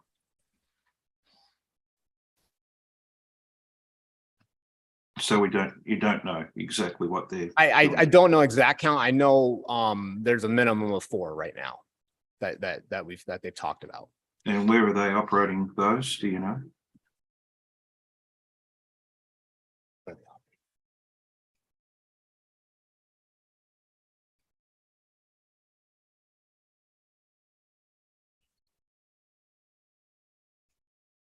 So we know for sure Louisiana, New Mexico. There's a similar facility over in St. Louis that covers Eastern Missouri. This is for the Western Missouri contract. And we don't recall the 4th one offhand. Apologies. Okay, great, thanks. Are there design standards for these type of facilities? And kind of, can you explain generally what those are? I mean, in terms of security mainly. I think based on the plan, you guys kind of done a lot of multidisciplinary type of work, which is good. But I think for probably what your neighbors are going to want to know is more about the security aspect. Sure. So at a high level, there's a minimum amount of square footage that's required per resident. And we need to be able to have a sign in, sign out process, which is like the entrance to the facility, provide a place for eating, which is the mess hall there. Also provide classrooms for instructional support and things of that nature. And obviously restrooms, bathing facilities. And there's a specific quantity per, there's a ratio per the number of residents. So that's why if you do have the floor plan up in front of you, that's why there's the number of bathrooms, bed count, et cetera, et cetera. Regarding security, the BOP also requires a male and female security guard is maybe a strong word. Residential monitor is the word that they typically use, but they require a male and female residential monitor that is awake, functioning, working, fully uniformed at the site 24/7. So we'll plan to have a full staff, a full complement of people that will be there signing in and out residents, walking around the perimeter, watching cameras, making sure that there's, no unauthorized people coming in, no unauthorized people leaving, and, just making sure that we're doing what we tell the city, we tell the neighbors, and we tell the BOP that we're going to be doing there. And I guess, so similarly, why this location? So first and foremost, the only location that it's allowed in is the industrial, the M districts in cities, city of Kansas City, Missouri. We've looked at in dozens of different locations and things like that. Some property owners didn't want to sell to us, just to be blunt. Some locations just kind of didn't work, financially speaking, just due to the landscape and the makeup of the actual land and everything.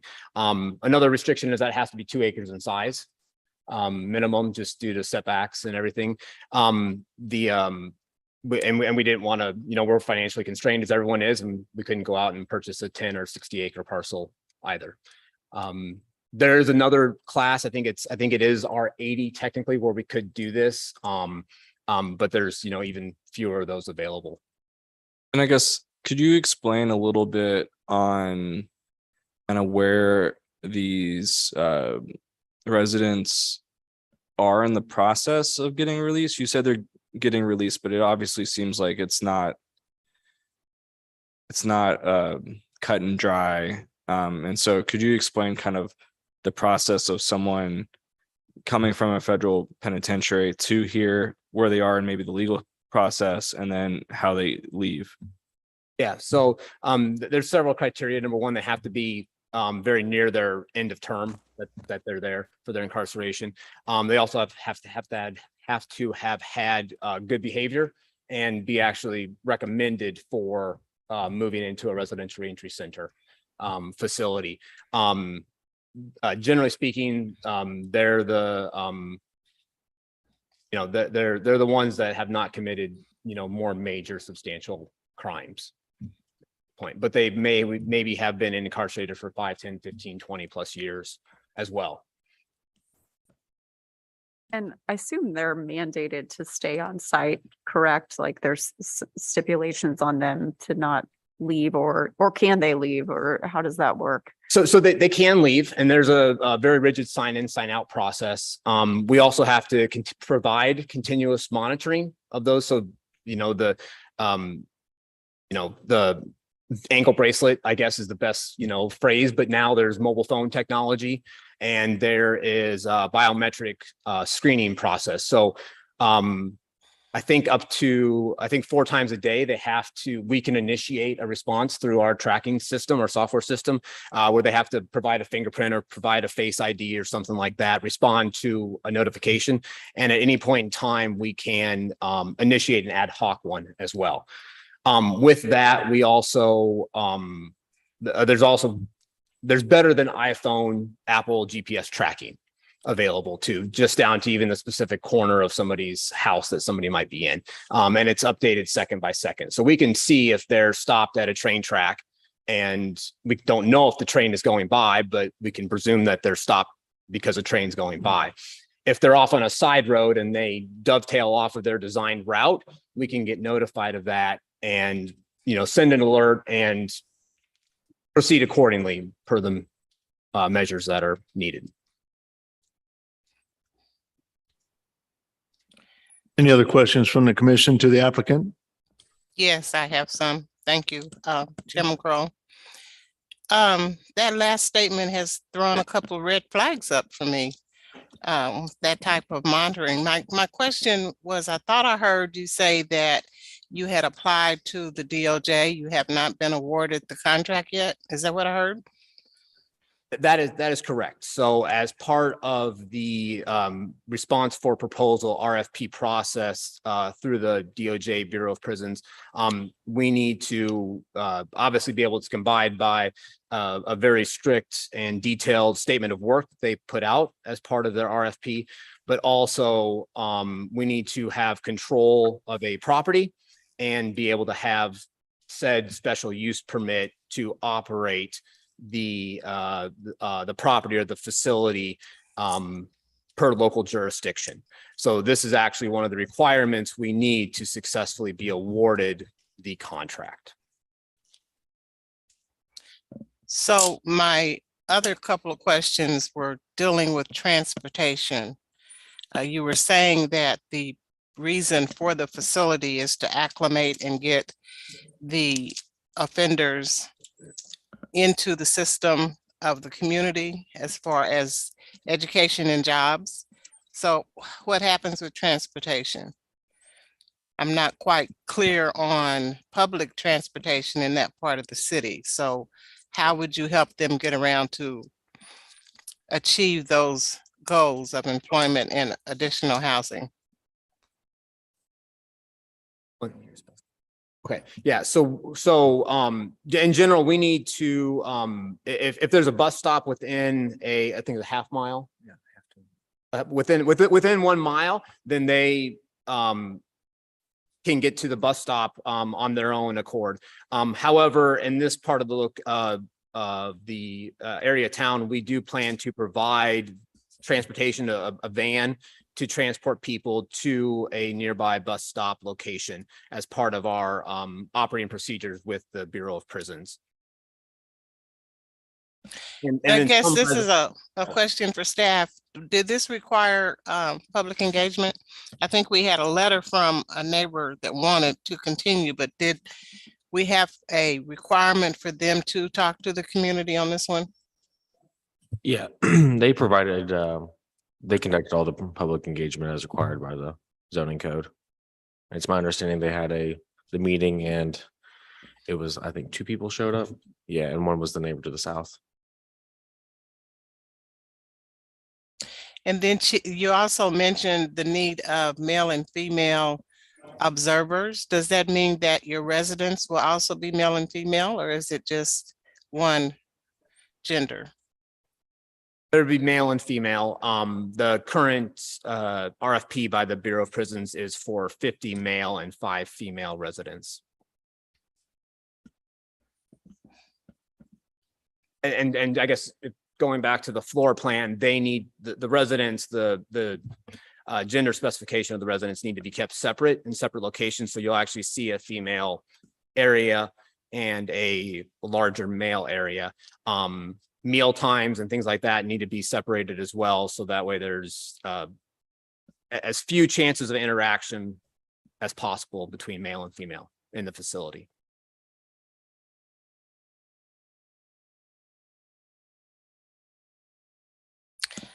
Chairman, I believe I'm finished for now. Thank you. Okay, I have one question. go ahead. Upon release, what kind of success rate have you had so far as employment?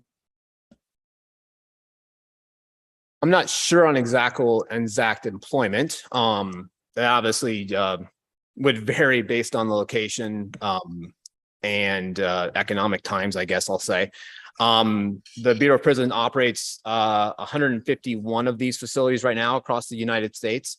I guess, the recidivism rate is quite substantially high, upwards of, potentially even 99%, where these individuals don't recommit a crime. No. Okay, it's 1%. Sorry. Yeah, the recidivism rate is 1%, roughly. In terms of employment, I don't necessarily have those numbers. I don't know if the Bureau tracks those numbers. If I may add, though, one of the items for graduating, if I may, coming out of one of these types of facilities is that someone has employment and has a game plan for going back to normal life in a way that lowers the odds of them wanting or needing to commit further crimes. So the Bureau of Prisons wouldn't say, "Oh, you've hit your 6 months max, so after tonight, you're out regardless." One of the ideas is to make sure people leave with a steady footing so that they are going back into society in a positive way. So does that include housing? I heard you say employment. Sorry, I missed the first part of that, ma'am. Does that include housing? I heard you say that they had a job that they were going to, and I would think that helping them to be established and stable would want to include a housing plan or housing commitment. That's not part of it? No, it would be as well. Yes, they need to have a residence to reside in. They need to have a known residence to reside in. Okay. That might be with a family member. It might be on their own. That's up to those individuals. Okay, any other questions for the applicant? The last question I have for staff is there a time limit on this special use permit, or is it, We have not put one on there. That's something that can be added though. can it follow? So if they decide to leave the facility, that goes away as well? You're saying if the use leaves altogether or if this particular operator? I think this operator leaves that way. If somebody else wants to operate the site, that they need to come in and kind of talk about their operations of the. I don't think you can do that. I think the best way of doing it is to do a time limit that's somewhat as consistent as possible with how long this operator may have a lease or something like that. How long's your proposed contract with the Bureau of Prisons? Up to 66 months, 60 to 66 months. So 5 years. 5 to 5.5 years. Yeah. Okay, so yeah, so you're going to build this facility with the intent, of having a contract with Bureau of Prisons for 5.5 years, 66 months. Yeah, Okay. and then it's renewable after that, correct? Our goal is to renew. Okay. You could do Is it- 5 years. Is it automatically renewed or do you have to reapply? How does that work with the federal government? Yeah, we have to we have to go through the same process we're doing right now. Okay, and they start that prior to the end of the 66 months? Okay, Yeah, well, yeah, roughly about the 60 months. So that's how we get to the 66 months. Could take about 6 Okay. months. gotcha. Okay. All right, so at this time, let's go ahead and open it up for public testimony. If there's anybody out there that would like to speak regarding docket item number 5, please come forward or raise your hand using the Zoom feature. And I think we have one person already ready to It speak. doesn't appear there's anyone in the chamber, but Courtney, who's had her hand raised for some time, has joined us. Okay. Online. Hi, Courtney, if you don't mind taking yourself off mute, state your name and address for the record. Yes, my name is Courtney Deister and I own the property next door. Do you want that address or my personal address? Either one is fine. 10201 North Everton Avenue. All right. And any comments here? Yeah, so I presented a letter to Matthew and it was supposed to be part of the report. Have you all seen that, or I can read it? Yeah, we have it. Okay, yeah, I'm just requesting, as you can tell, this is a big, a big deal for the street. I am the only neighbor, at the public hearing. It was myself and the man representing, who is selling the property to these developers. He also owns other property around. So it was just he and myself at the public hearing. I own the property to the south of the proposed site, as well as back behind. I own 6.8 acres. So this highly impacts the perceived value of my property. I lease to a trucking company who's very concerned about security and safety. And I am just I'm a small operation. I've not had time to really research and figure out what my rights are and what I can do to oppose this. I just received the final kind of drawings late last week and have not had time. I've been working with a builder to build another building in the new land back behind, and I need him to look at the proposed plans so he can help me figure out as far as some water drainage issues and things like that I need to have considered. So I'm asking for a continuance. Okay. And you're asking for continuance to January, one of the January meetings, is that correct? As far out as we can get this, because this is a huge deal. I'm a female-owned run business, and I'm just really overwhelmed by this. This is really concerning to me. Okay. What kind of business do you have? Well, I own investment property and I own the building to the south, like I said, and it's a cross-dock 28,000 square foot industrial building that I lease to a trucking company. And I intend to I'm hoping to build a 50,000 square foot building for that same tenant back behind on my new land. And I've seen this project as kind of a a legacy for my children that I'm really proud of and been working hard at, and was hoping to really make that street kind of special. And this is really kind of throwing a wrench in my plans, and to be honest, kind of scaring me of the value of my property. Can I ask a quick, I think if I read the letter correctly, you had reached out to the developer and they hadn't reached back. Well, they had not until the end of last week. I did get a response from an email, and I requested the final drawings, but I didn't get those, I believe, till Thursday evening, and that didn't give me time to really look at them closely and have my builder look at them, who's proposing, helping me put together a plan for the new building. Great, thank you. Thank you. When would this go before BZA? It's currently on schedule to go next Tuesday. What's your timing on with the Bureau of Prisons? Our response is due January 6th.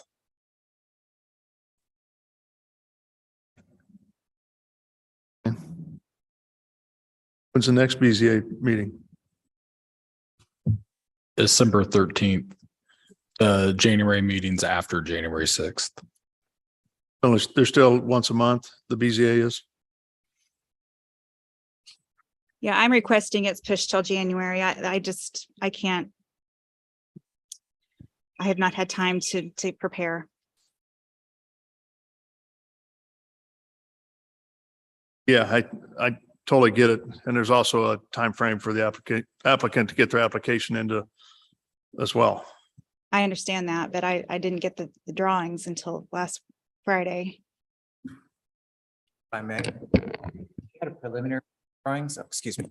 She had a preliminary set of drawings immediately after our public engagement meeting. In October that outlined the site plan. Yes, I did have that. So am I hearing that you really aren't having conversations? You're just asking for information? I was asking for information in order to have a conversation.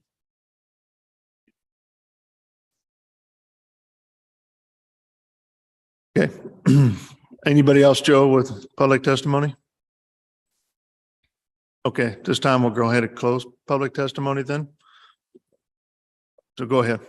Sorry, I was wondering what her builder for the vacant property that Ms. Dieter owns has to do with our property.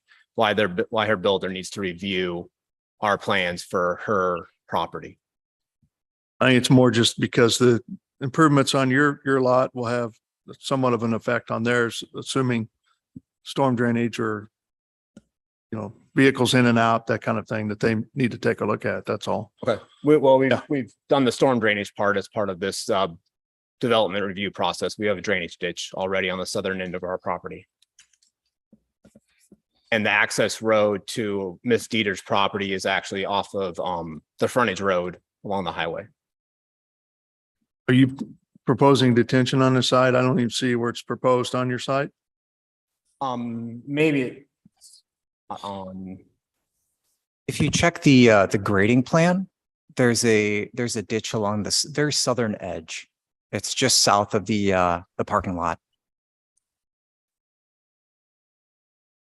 It's roughly page 17 in the staff report, or page 16 in the staff report.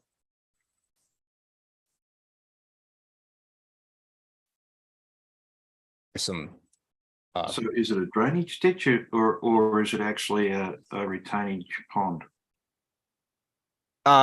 More of a drainage ditch that would collect water, but it would drain away over time. It's not going to hold water for an extended period of time. Yeah, I can tell you right now that that's not going to, there's a big water drainage issue through there that's flowing from the property to the north of where you're proposing into your proposed property, into my parking lot, and down into the south. It's a major problem that we've got to have addressed. On the eastern part of these parcels. It's yes. So we had to stay, our drainage, yeah. our basin had to stay away. Mr. Chair, I don't know if you want to have a back and forth between the. I really don't. Resident I and hope the, that you could have this worked out before you come in, frankly. And, yeah, I don't think we're there. I mean, And if the commission Has the water department looked at, okay with the use, but just wants the applicant to deal with the issues being raised by the neighbor, you could ask them to do that before BZA. Yeah. And just go ahead and move forward with it.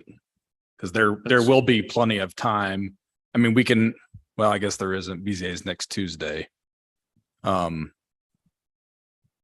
don't know if, do But you it have sounds like a discussion hasn't taken place. by the time you, I'm sorry, you have to have your special use permit approved by the time that January deadline you have with the Bureau of Prisons? I mean, it technically no, but then we go into a back and forth with the Bureau of Prisons. Okay. And it's, Okay, I'm also for the continuance. I'm still We're looking- done with public testimony, so thank you. so Joe, has the water department looked at storm or drainage or anything like that on this development yet? This is the first time that we've actually had a conversation with her about storm drainage. I've spoken with her in the past. But she has not asked about storm drainage in the Well, past. I was actually asking whether the water department had reviewed your plan. Yes, they have, and they approved it. Okay. This is Joe. I'm just looking at the records and they approved it.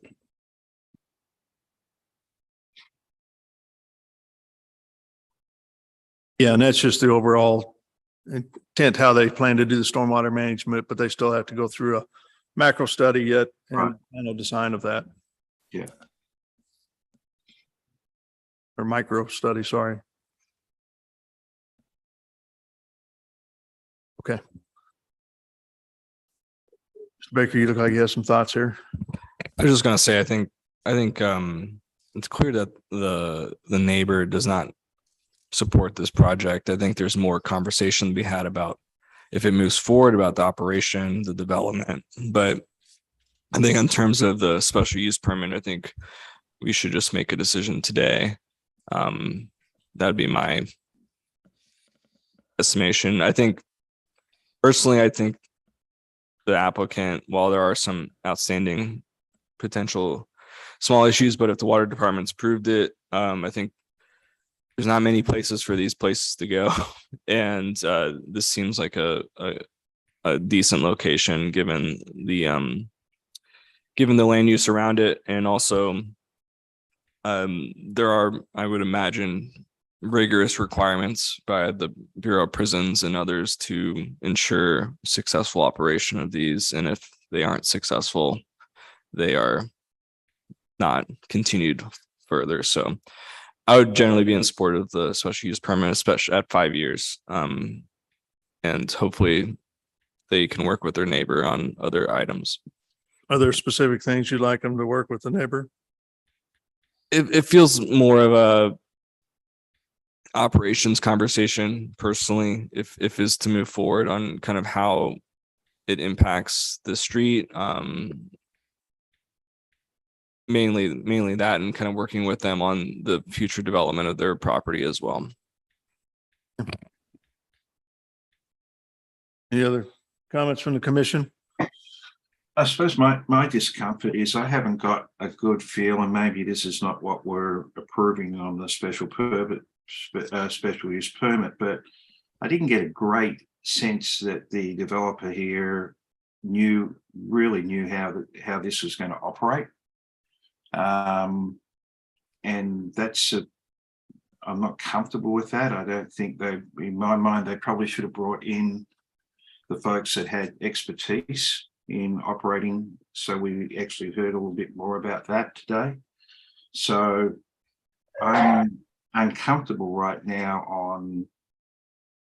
on giving them a special use permit because I'm not sure how they're going to operate it. Okay. Commissioner Beasley? I'm at a no right now. Okay.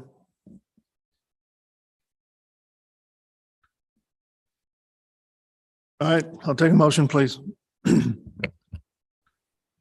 I move to approve.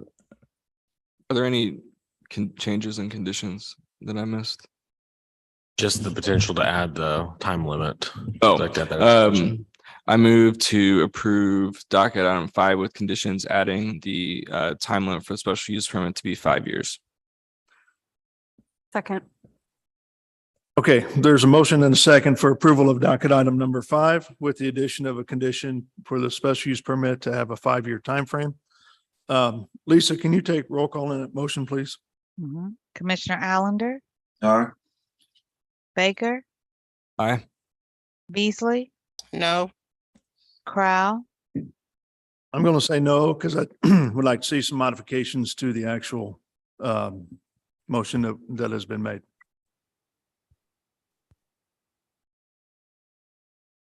okay. Roll call on me. Yep, I was just making a note of it. Rojas, No. Sadowski. Aye. Okay, so right now we're tied 3-3. Are we? no, it's 4. 4 to 2. Sorry, who, two yeses and, okay, sorry. Is there a different motion you'd like to make, Mr. Allender, regarding just whether it be a continuance or just a no altogether? Or I guess. Made a since it's two- recommendation of no, right? Okay. I wasn't counting the votes for You're the right, four. sorry. Baker made the motion to approve. Yep. And then that failed 2-4, right? Correct. And Correct. Or no's. yeah, my no is just simply based on the actual as presented. no, I, You're right. I mean, I- someone could make a motion to. Or the deny. I think the recommendation to BZA will be denial. I mean, Right. but- Yeah. you can, there's nothing wrong. Right. I don't know why. I mean, if somebody wants to, if Commissioner Allender wanted to revoke his motion or something, that's fine. But as it stands, it would go to BZA with a recommendation of no. Okay. and I'm not going to revoke my no on the approval with conditions. Okay, so it looks like it fails 2-4. All right, thank you. All right, it's a little bit after 11 and we have the one case left to hear. And I think they're promising we'll be done before 1 o'clock. Is that right? Otherwise, Making we that need to take, promise. what's that? I'll make that promise. Okay. Otherwise, we'd have to schedule a half-hour lunch in there. So prior to starting though, I think we need to take our 15-minute break, just so everybody has a chance to hit the restroom and. You also need to jump. Yeah, and Mr. Chair, I've got to jump off at probably 11:45, just to let you know. Okay, So I may not listen, I may not be a part of the next one. okay. So that would put 1, 2, 3, 4, 5 here in the case. We still got, Has to recuse. I'm sorry, No one has to recuse. Just to not make that I sure. know of. Okay.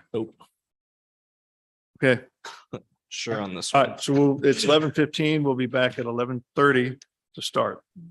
All right, thank you.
so funny because like.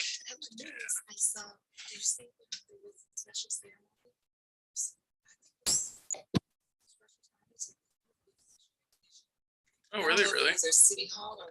Oh. Oh.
Are you ready?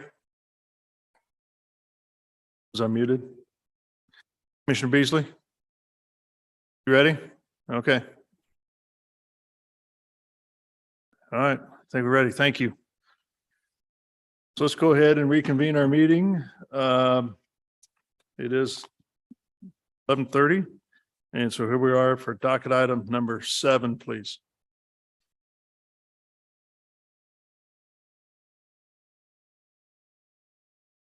Docket item. Docket item 7.1 and 7.2 are companion cases. 7.1 is case number CD CPC 2022-00184 for an area plan amendment to change from residential high density to residential urban and mixed use community on about 3 acres located at 1 Armour Boulevard. And case number 7.2 is CD CPC 2022-00183.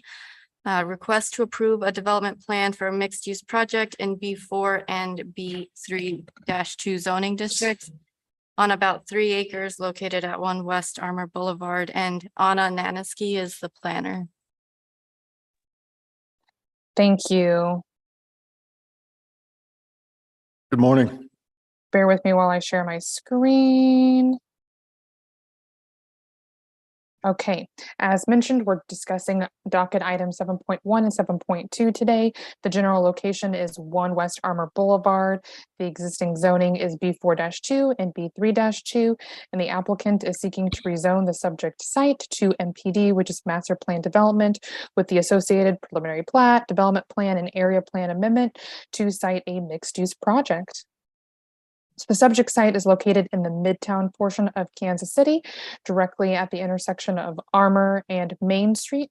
You can see the subject sites highlighted in yellow. A large portion of the block is being redeveloped by the developer. So this is just some views from Google Street View of the existing site. You can see the US Bank at the intersection of Armour and Main. This is a view looking south, and what you see on the right hand on the screen is the side of the block that the subject development is being located. And then this is also an existing view looking west on Armour, with now the left-hand portion of the screen being subject to the development. This is a site plan provided by the applicant. There are several buildings in question. You see the US Bank at the intersection again on Armour and Main, a new building facing Armour Boulevard, and the other building, which is a staggered building, also facing Main Street. And there's going to be roughly around 318 units within the subject development, with commercial on the ground floor. And then parking is going to be in the rear of the subject building, with the existing parking garage associated with the US Bank being utilized as well. This is a few renderings of the subject property. You can see the streetcar extension being featured as well in these renderings. This is another look at the project. These renderings were provided by the applicant. And something special that I want to note is the pedestrian plaza being proposed on the subject site. So here's a close-up look, and the pedestrian plaza is fronting that staggered building that I mentioned. In city staff, we are supportive of this pedestrian area being utilized within this project. The review criteria for development plan is featured on the screen. I'm not going to go through all of them, just A, D, and F. Approval criteria A, which is if the plan complies with the zoning and development code and other applicable city ordinances and policies. Another thing that I probably should have mentioned at the beginning of this presentation is that this site is subject to the Main Street Overlay District and the Boulevard and Parkway standards. So when we're considering the area plan amendment, the proposed area plan amendment does bring this project into compliance. And I also want to mention that the city has transit-oriented development policy, and we do believe that this project, along with the Main Street Overlay District and the Parkway and Boulevard standards, this project is a good example of what we would want to see within transit-oriented development, excuse me. And this is because we've got the streetcar extension. There is also some special bicycle facilities being proposed within this project, and that pedestrian plaza that we see, all which exemplify something that we want to see along a major transit route such as Main Street and Armour. Again, to reiterate those concepts that I just mentioned, we've got the streetcar extension, the pedestrian plaza, the bicycle facilities, and a Max line is also adjacent to Armour, which we support the residential component of this particular project due to the intensity of transit-oriented development. So then going to talk about approval criteria F, which is the location, orientation, and architectural features associated with this project. We see that the buildings face Armour and Main, which is appropriate for this area. When it comes to the architectural features, now this is a more modern style development.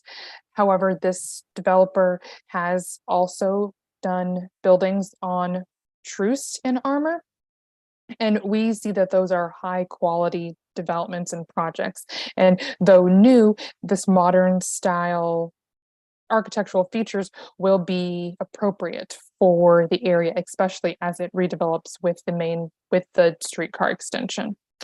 So due to all of the things that I just mentioned, city staff, we recommend approval for the area plan amendment and the rezoning to MPD and development plan. There has been some extensive public written testimony in opposition that has been attached to your staff report. I just wanted to draw attention to that item, as well as some testimony that was received after the deadline associated with attaching written public testimony to a staff report. That testimony from Councilperson Bunch and Mayor Quentin Lucas and the neighborhood association, or the civic organization tied to the area, Midtown KC Now, those two letters were in support, but again, those were received after the deadline, so I could not attach it to the staff report. And there was one additional opposition email as well. So that concludes my staff report. If you have any additional questions, I'll be happy to take them. Thank you. Anna, can you remind me again? So on this project, seems like the biggest concern is parking. What is really required by the code? And then I know since it's close to public transit, there's a break on that. Can you state those? Yes. So what is required by code is one spot per unit. Additionally, with some requirements for the commercial site. So we're looking at roughly around 318 spots that would have been required for this project. But since it is a MPD, they can request a deviation to that parking. Since they have the intense amount of public transportation network in this area, city staff supports now this project being parked at the 1 unit to a half a space being provided on site. Okay. Any questions for city staff? How many parking spots is that total? Like half of that 300? I'm not sure if she heard you. Anna? Yeah, can you restate the question? I didn't hear you that well. Wanted to confirm how many spots have been allocated.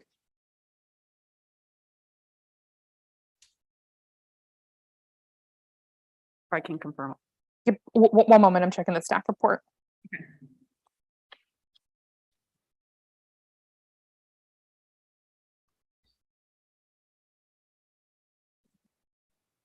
So can I add another thing while you check in, Anna, on requirements for bicycles.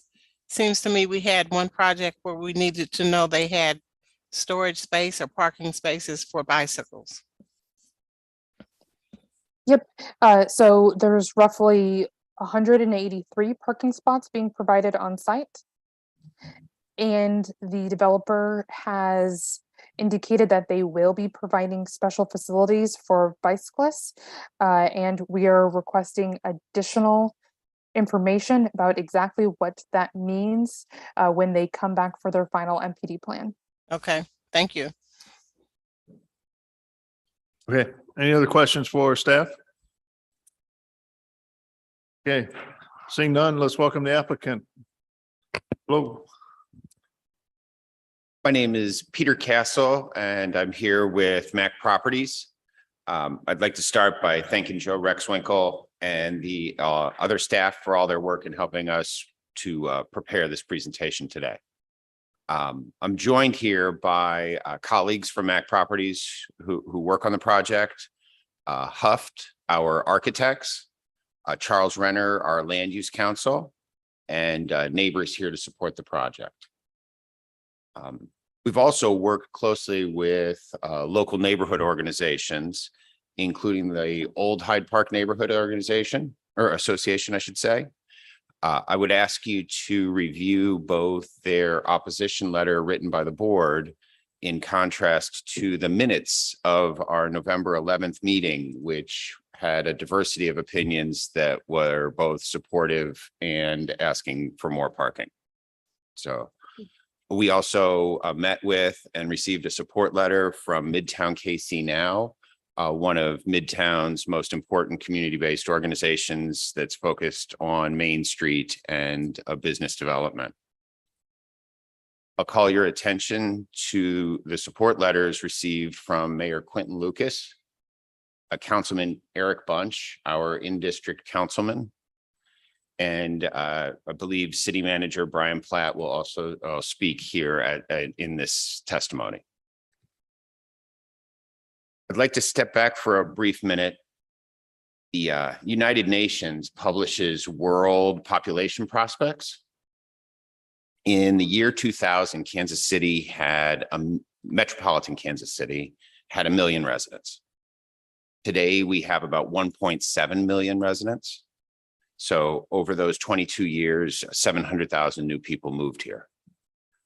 In 2035, just 13 years from now, we're projected to have a total of 2 million people. That represents 23,000 new individuals coming every year. With a 2.5 person household average, that means we need 9,000 new housing units every year in metropolitan Kansas City. We need to build more housing just to keep the current supply demand in place. A few notes on this development. This is truly a transit-oriented development. We have the streetcar running north-south adjacent to the property, with the stop being the focus of a pedestrian plaza. We have the Armour bus line running east-west, connecting people to other nodes across the city. We have bike share across the street. We have extensive bike parking within the development itself, and we have over 190 parking spaces on site. You may hear some about the Old Hyde Park Historic District, which is in fact across the street to the west of Baltimore. We purposefully excluded a parking lot that we purchased with the bank building from this development site in order to return, hopefully, with a historic district appropriate new construction building designed to be as part of the historic district. So we look forward to coming back with that site, but we wanted to call your attention that this was entirely outside of the historic district. The proposal is consistent with decades of planning efforts here in Kansas City, very specifically the Midtown Area Plan, the Main Street overlay and the design specifications, as well as the streetcar streetscape, all of which were approved by this commission. It's oriented to accommodate the density of apartment dwellers and shoppers that will come to this space into the future.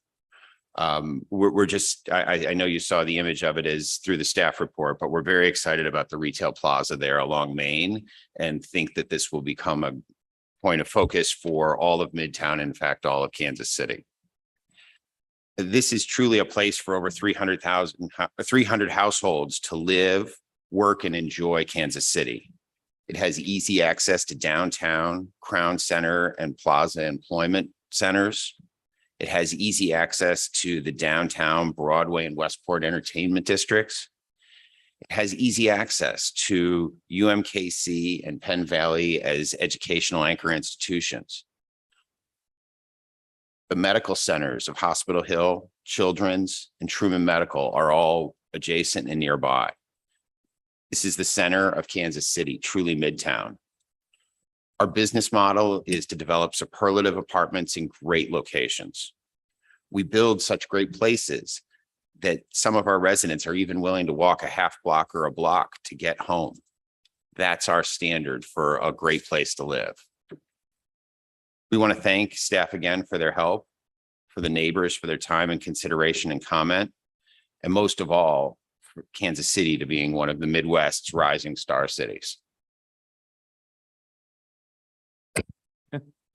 Anything else? All right, any questions for the applicant on this project? What's the breakdown of the type of units that you're going to have? It is about, 40% one bedrooms, 40% two bedrooms, and about 20% studios.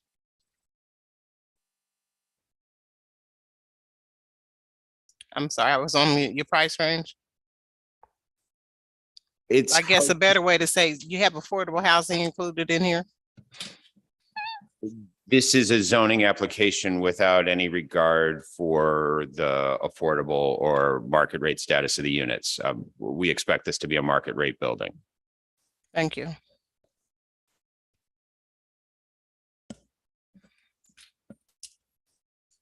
Anything else? No, that's all for me. Okay. I don't have any questions on this one. I think it's, for me, it's pretty much straightforward, and it's exactly what you're doing and what you are proposing and the intent that you have here. And then my questions I had were actually answered earlier, and I appreciate that. So I guess at this time, let's go ahead and open it up for public testimony then. If there's anybody that would like to speak regarding docket item number 7, please come forward or raise your hand online. We will go through the ones that are here in person first. And just a reminder, 2 minutes for individuals or up to 5 for those that are representing a larger group, please. We do have our timer available. Yep. Okay. Yes. Hi. Hi, I'll start this off. Okay. My name's Mary Farmer, and I own 6 buildings real close to the proposed project. And I've done it 20 years and I have about 60 residents there. And I'd like to bring your attention to, on the staff report, I think you might have seen, but there is a lot of opposition, especially in regards to parking.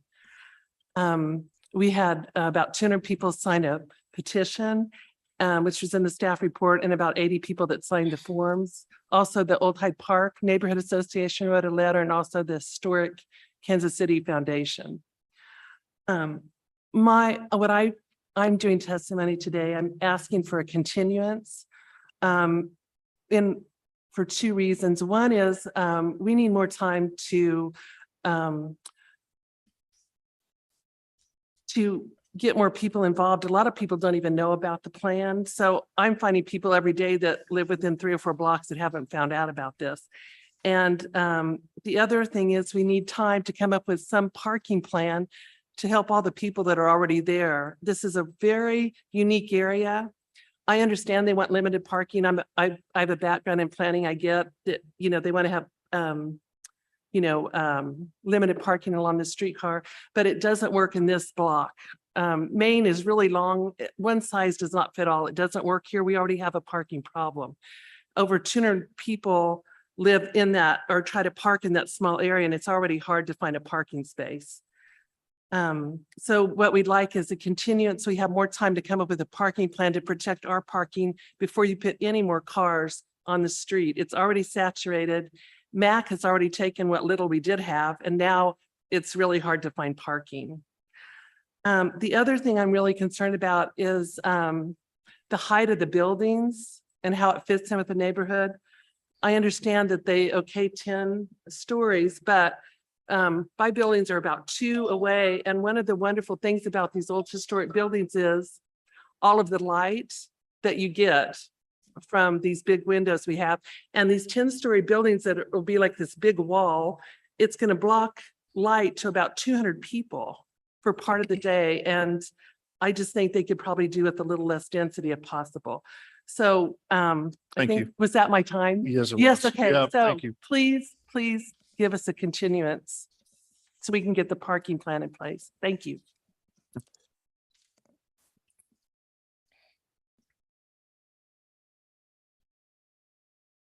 Hi, I'm Rex Redling Schaefer, attorney at Denton's.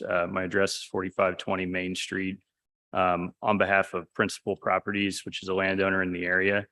I'd like to echo the prior comments about requesting a continuance here. I think there are significant and material parking issues that need to be addressed. I think everybody's in favor of some development, and it's exciting what's going on in the city.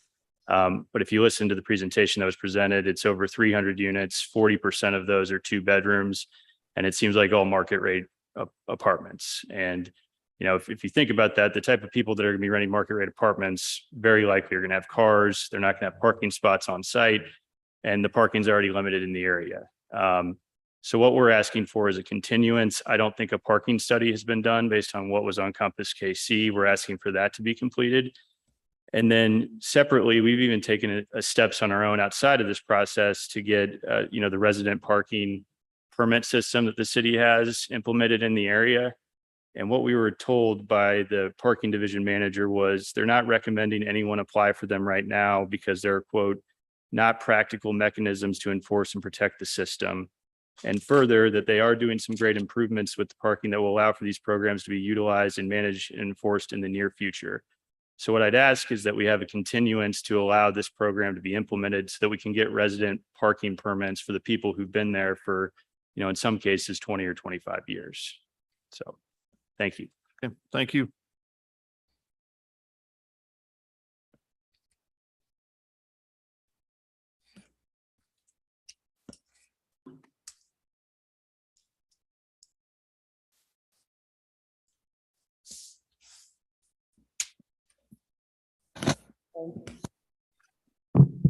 My name is Tabitha Judson, and I live in Old Hyde Park on Wyandotte Street.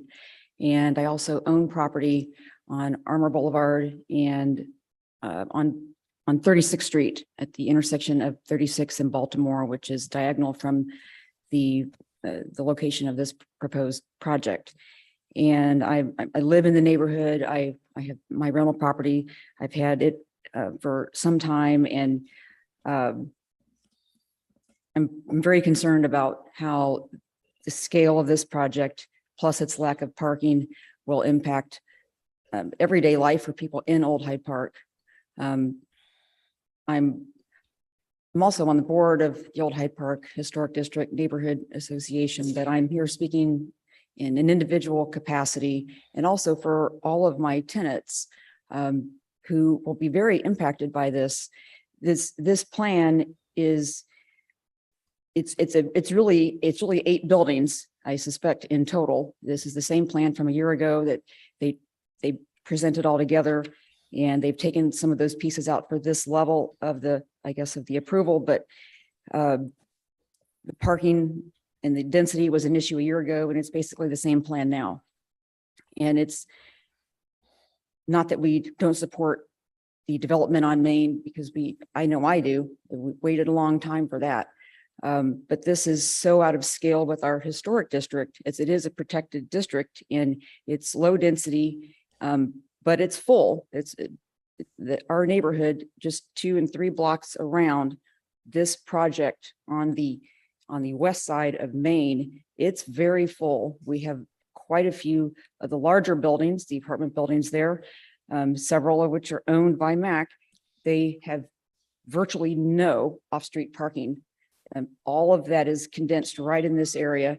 And it's simply, it's saturated now. And I just don't know how we could absorb hundreds of additional vehicles with this project. I understand there's a streetcar, they're putting in bike racks and all that sort of thing. I suspect that's actually going to require more parking, not less. Because you can't ride more than one of those things at one time. And if you ride the streetcar, your car is going to sit on the street longer, where it would ordinarily be moved around and somebody else could use that spot for a time. So I think we do need more time to talk about this. Thank you. Yep, your time's up already. Appreciate it. Anybody else from the chambers like to speak? Okay, do you have anybody online that's raised their hand? Mr. Chair, we have 8 people online, and I'll start by promoting Brenna Paxton. Okay.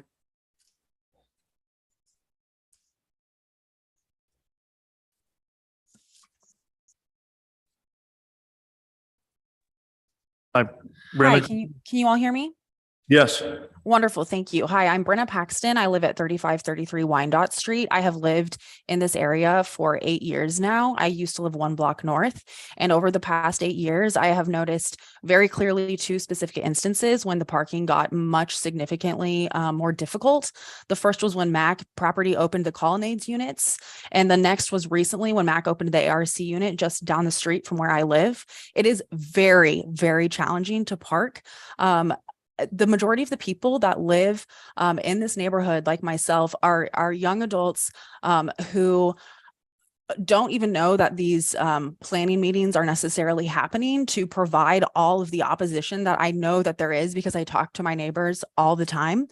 I already have to walk at least 3 blocks to get back to my apartment because this area is so saturated from the ARC building. There is not room for any more parking.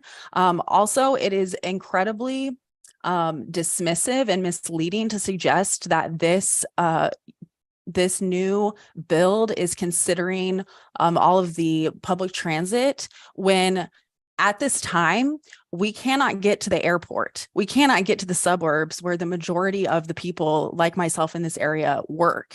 We cannot get to the small towns that we live in Kansas and Missouri without a car because of the nature of the reality of the entire country. And it's going to take a really long time to get to a place to have enough public transit to where you can expect people to not have cars. That is not going to happen anytime soon. And especially like it was mentioned, these market rate units are people that have money that are going to have 1 or most likely 2 cars per unit. And also not considered are the visitors that come to visit them. That's my biggest problem with this ARC unit is that these people have all their friends come over on the weekend and they haphazardly take all of our spots. And then I don't feel safe in my own neighborhood because I have to park 5 blocks away in the middle of the night and walk past, maybe some random drunk guys that rented this ARC unit over here. I need our existing parking to be protected, please. We all beg of you, and all of my neighbors agree with this. So please continue this discussion and get proper parking regulations in place and insist that MAC increases the amount of parking that is already in this discussion, because it is not enough, especially when they mention that there is already an existing parking lot that could be added to this, that they are saving for another building that would then not have parking for that building either. So all of my neighbors agree. I have been talking extensively to people. We have been very frustrated with the density of parking, and we really, really need some solutions. So please do not allow this to move forward as it is right now. Thank you. Thank you. I'm promoting Brian Platt.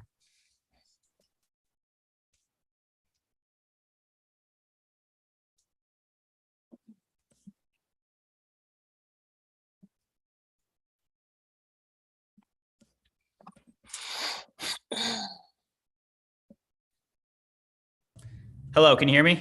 Yes. Good morning. Sorry about that. Having some technical issues here.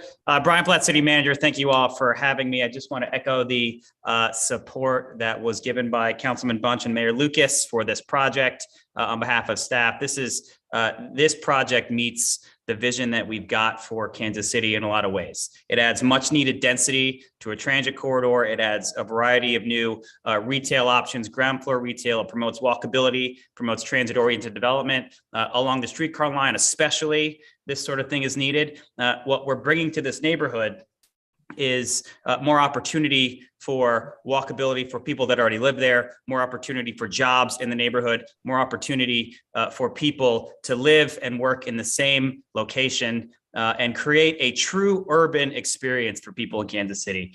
This is the type of project you're seeing in cities all over the country, to be honest. And the only difference is you might be seeing higher density and lower parking ratios in a lot of other cities, just because that is the trend and that's the direction that this is going. So those are some of the key points that we think are very important and vital for this project, and we hope you'll support it. Okay, thank you.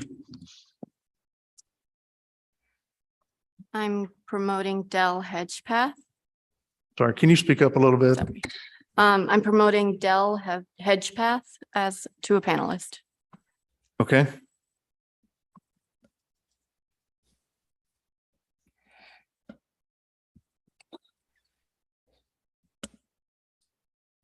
Adele, as you take yourself off mute, please state your name and address for the record.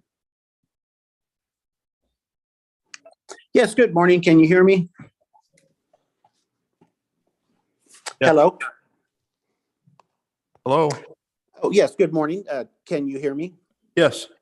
Oh, great. Well, I'd like to thank the Planning Commission for their time on this very important area of Midtown. My name is Dell Hedgepath. My address, 20 West 36th Street, which is in the same block as this proposed project.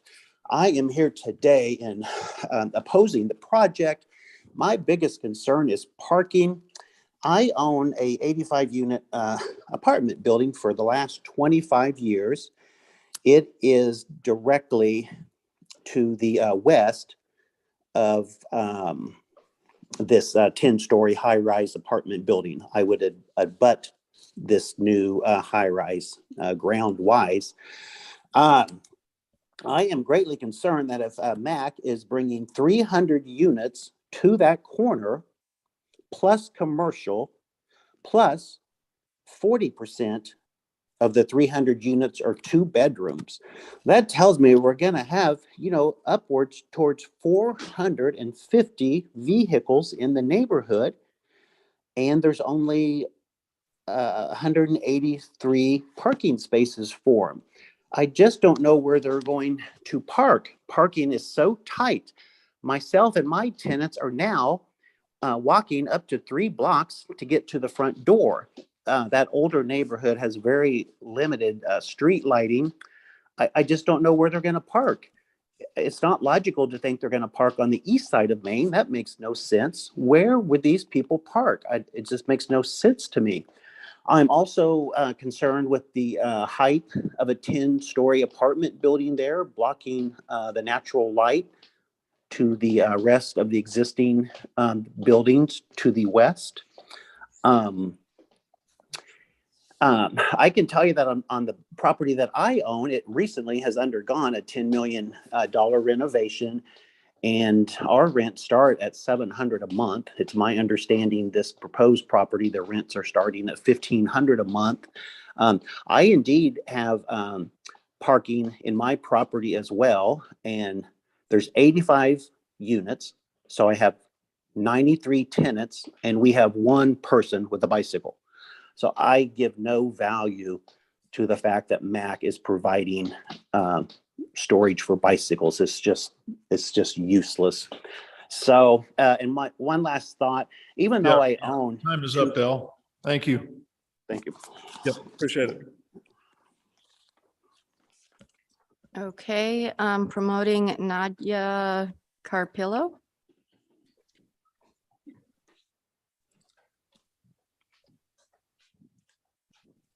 I'm sorry, but you can make noise now. I was on a Zoom call. Hi, Nadia. Please state your name and address for the record. Yes, good morning. My name is Nadja Carpolo. I live at 3820 Baltimore Avenue. Okay. Good afternoon. My name is Nadja Carpolo, and I am the president of the Old Hyde Park Historic District Neighborhood Association. One of the bigger concerns our neighbors have with this proposed project is how few parking spaces are provided for their residents. With the proposed ratio of 0.6 parking spaces per unit, the project will create competition for parking spots in our residential neighborhood. There are neighbors who regularly experience at capacity parking. Cars are illegally parked at corners, blocking pedestrian crossing and creating blind spots all the time now. If we lived in a city that adequately enforced parking, perhaps a permit system, like in the Volker neighborhood, could prevent the residents here now, as long as no permits were issued to MAC properties who claim they don't need the parking. Presently, there is no parking enforcement in our neighborhood. Midtown developments such as Lux Living at Westport and Main, North Point at 31st and Main, and Hickok Homes at 39th and Roanoke all provide a ratio of between 1 and 2 parking spaces per unit. So why would we not expect the same from MAC properties? We believe that despite the streetcar and the bicycle facilities, that Kansas Cityans are still a part of the American love affair with the car. On another note, while we understand that the proposed new building on Armour is not in the historic district, we would like the new building to honor the properties on this historic boulevard. We know that MAC Properties owns a lot on Baltimore, as Peter mentioned, just to the west, and has proposed a building there. And we would like for there to be an appropriate transition from the new building at 1 Armour Boulevard west into the historic district.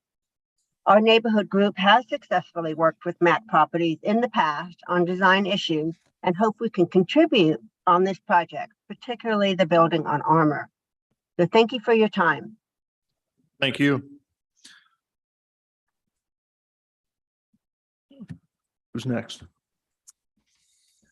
I am promoting Michelle Pellegrino.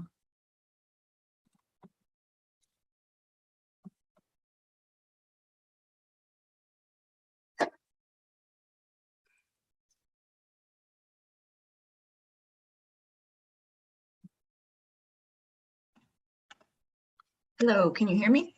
Yes. Hello, all. My name is Michelle Pellegrino. I live at 3613 Central Street. So I am around the corner from where this proposed MAC Properties building will be. And I am in opposition to the proposed project. My 2 concerns are the lack of affordable housing and the lack of appropriate parking. And I do request a continuance for this plan so that a parking plan can be put in place, as well as accommodations for affordable housing. Not only have I lived in the area for 6 years, I've also lived with MAC Properties for 3 of those 6 years. I was a resident in Westport Central, the building, also a 10-story building at the other corner of Armour and Broadway, as recently as May 2021 to May 2022. And during that time, Mr. Castle, I will directly address you. I witnessed a lack of accessibility for residents. I witnessed elevators that were not working for weeks at a time. I witnessed lack of running water for a period where water had to be brought in, tripped fire alarms, lack of safety precautions in terms of entry to the building. So there are tons of problems living within a MAC Properties building. And I understand that this meeting is more so about zoning and parking and planning, but I hope you consider this testimony as a qualification of the accountability of MAC Properties in this neighborhood. They are not being held accountable. And we cannot, like, to echo other people's comments, we can't bank on residents taking the responsibility of public transit. We have to hold this organization accountable. And the 0.6 ratio is not acceptable for parking. The lack of affordability is not acceptable for the growth of the city And while I understand that we're going to have to accommodate influx into the city, we also have to accommodate the people that currently live here. So I am altogether against Mac Properties as a member of the neighborhood and as a former resident. I think they're kind of a disease to the city, actually, because they're not taking care of tenants. And I ask that this commission consider not only what happens inside a Mac Properties building, but how it's going to affect residents outside. And again, request continuance for issues of affordable living and parking. Thank you. Thank you for your time. I'm promoting Dr. Dylan C. Beck. I'm sorry. I'm promoting Dr. Dylan C. Beck. Okay.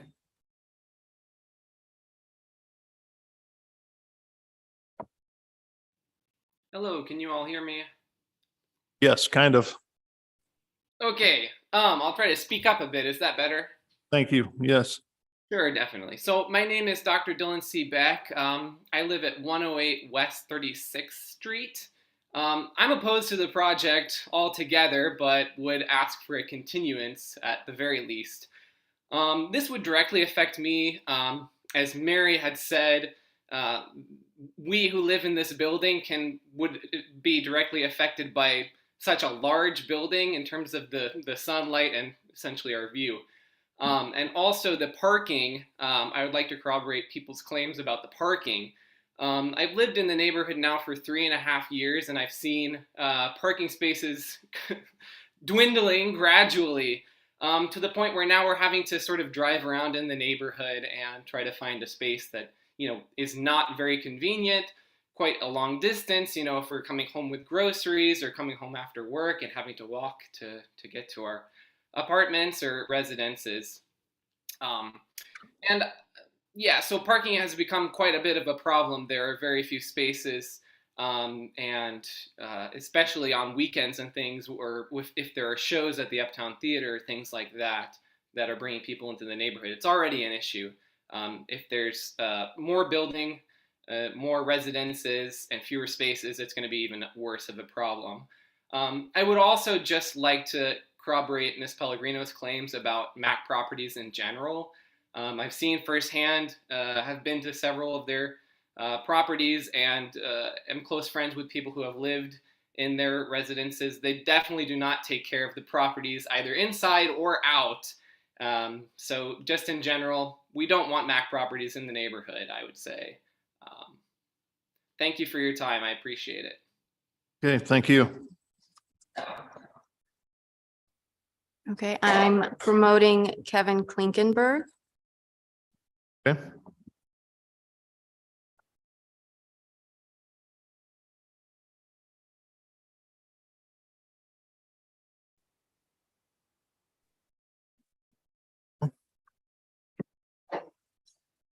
Good afternoon.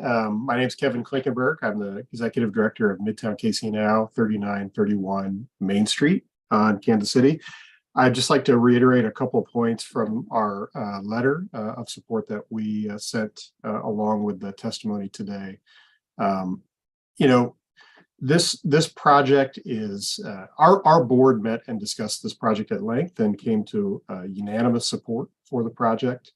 I would say this is consistent and emblematic of the policy direction that we have had for Main Street and for Midtown for many, many years. The entire main corridor overlay district is built on the backbone of creating projects like this, especially at streetcar stops. And if we cannot have this kind of density and projects at streetcar stops, then I'm not really sure what planning framework we're even using in the city. So I know there are frustrations and issues with every project that comes around. We're going to have to talk more and more about parking management and enforcement over time as we get more people repopulating the city. But to be frank, this is exactly the kind of project that has been desired for many, many years in Midtown, and which we hope we see more of. So I hope the Planning Commission can find a way to support it. Thank you for your time. Okay, thank you. And I'm promoting Vahid Asadpour.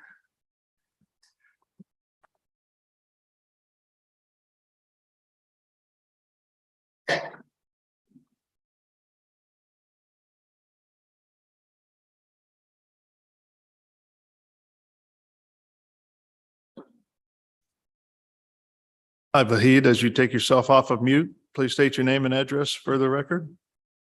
Can you hear me? Yes. Vahid Asadpour, owner of a building at 3529 Wyandotte Street.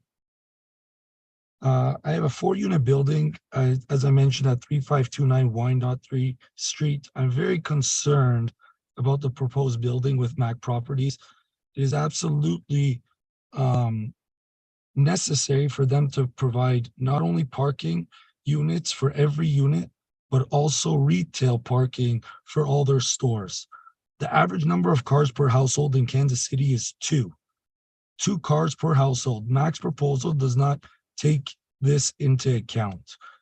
Mac owners are not local Kansas Cityans and are not in tune with Kansas City transportation. There is only one main line for the streetcar that runs north and south. This is not Chicago or New York that has multiple lines for passengers.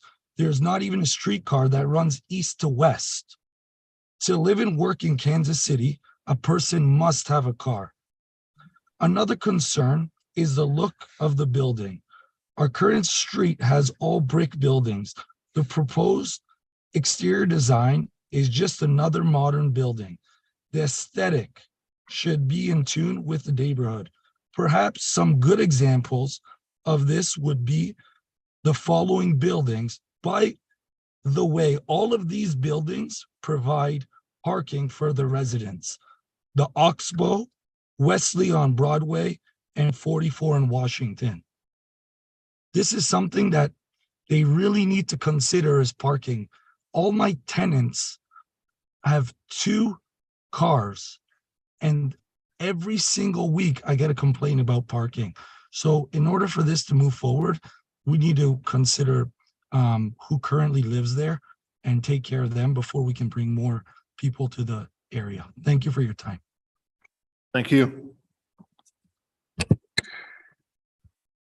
Mr. Chair, no one appears online with their hands raised, and there is one person in the chambers. Okay. Hello, my name is Marissa Iden. I am legislative aide to Councilman Eric Bunch. Apologies, he couldn't be with you all this afternoon. We know that these meetings tend to run pretty long, but I am here to testify on his behalf. And he would just like to express his continued support for this development, which aims to build the population levels in this area. We just want to thank you all for your consideration of this proposal as we are working to build and also maintain dense housing developments along the Main Street corridor and in Midtown. Thank you. Okay, thank you. Anybody else? No one else in the chambers, and no one has their hand raised on Zoom. Okay, so at this time, we'll go ahead and close public testimony. Few different things were brought up through all of the public testimony. Do you mind addressing them? And I've got a list if you need help with remembering those things. Go ahead. So there's a lot of folks that are asking for continuance. I think I scored 5. Parking, there's 9. Height, especially the light, there's 2. The scale and the density, I think that kind of goes with height. Historic character, and then affordable housing was 1, and then maintenance ownership was another question in there. So don't mind addressing some of those, please? Sure, I'll say a whole number of things. Regarding the maintenance and care of our buildings, we have over 50 people who work here in the neighborhood caring for our buildings. We take a lot of pride in that work and continuously improve that every day. Have we always been perfect? No.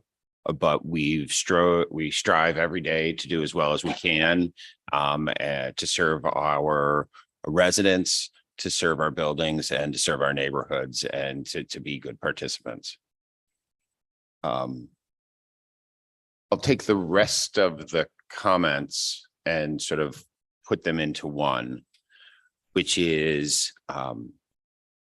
if Kansas City is not going to build at scale here at Armour Boulevard along the Main Street streetcar in the very middle of town, where? This is exactly the place where decades of elected officials and staff have planned for us to build density. For all those plans and all that work, we want to bring great apartment buildings to the community so that people can live here, people can work here, they can go to school, they can work at the hospitals, they can live and play in the urban core. Kansas City is growing. As the climate changes, we both need to build more density in order to reduce our carbon footprint. These kind of buildings will have much lower emissions than, for example, a larger single family house. This is the future and where we need to go. And all of the planning work that Kansas City has done for decades points at this intersection. Okay. Thank you. At this time, so we'll go ahead and close all testimony then and speak amongst the commission. Any comments anybody would like to make? I guess I'll start. I support the project. I understand the parking concerns, but I think we have to project out. I think the streetcar is actually going to be a huge, significant driver in changes of behavior. I've seen that with my colleagues at work who lived downtown and were one-car households in a 1-bedroom or 2-bedroom apartment due to the streetcar investment. I myself lived south of the plaza and was a 1-car household using the Max bus line to get to Crossroads. I know there are pain points. There are pain points in lots of urban neighborhoods about parking. I think, as the residents alluded to, there are avenues, including enforcement, residential permits, things of that nature that can support this area as well. But to stifle this type of plan, essentially, this is a project that, as the applicant and staff have articulated, fulfills a lot of the planning visions for this area and for the density of the urban core and repopulation of this area. So I think it's hard to kind of vote against that, especially considering that the parking ratio today meets code. And I think we've generally been in favor of, if they meet city code, then there's not really an issue that we can take. So I'll be excited to vote for the project. I'm going to be in support of the project. And I think for a lot of the reasons that Commissioner Baker mentioned, we need to increase density and we need to create transit-oriented development. And I think that is not to dismiss any of the issues with moving people and transportation. I like to think of it in those terms rather than just a parking problem. We have a real people moving problem in Kansas City, and we need to solve that, and we need to solve that in a sophisticated way. And we can't just put that on the back of developers. We can't put that on the back of residents.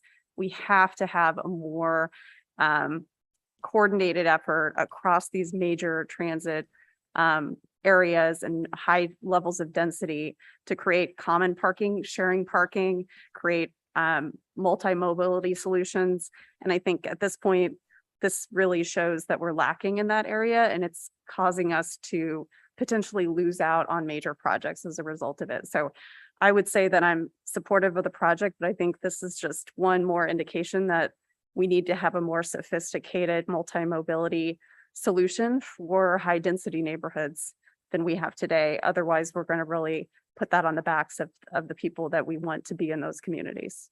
So. Excuse me, on street level? You'll have businesses on street level? What at street level? Tenants on street level. Yes, we have about 25,000 square feet of retail planned along Main Street, running from Armour Boulevard, 35th Street, down to 36th Street. We think that'll represent somewhere between 8 to How many 12 small tenants are you businesses. talking about on this, the commercial part of it? Say again? How many tenants are you talking about?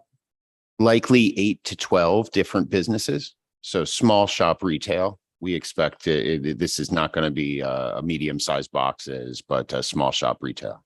Where are they gonna park? Say that? Where are they gonna park? At the building, there'll be daytime parking for the businesses. That's over and above or including the number of parking spaces you're providing for the renters?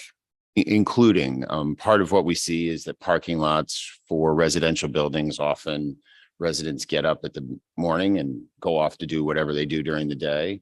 The spaces are then used by the businesses through the day. As the businesses are closing into the evening, the residents are coming home. We've seen this work very well at Armour and Gillum. We see this work elsewhere in other parts of the country where we have significant density. The key from my perspective is really having great businesses and great apartments that people want to live in. And if people want to come to those spaces, they will find a way. I think just as you've heard today, many people work very hard to, they enjoy this neighborhood. They want to be there. As you heard, folks are willing today to make significant investments of their time in order to be able to be in a house or an apartment that they love. Thank you. Any other comments? Commissioner Beasley? Any comments? Yes. I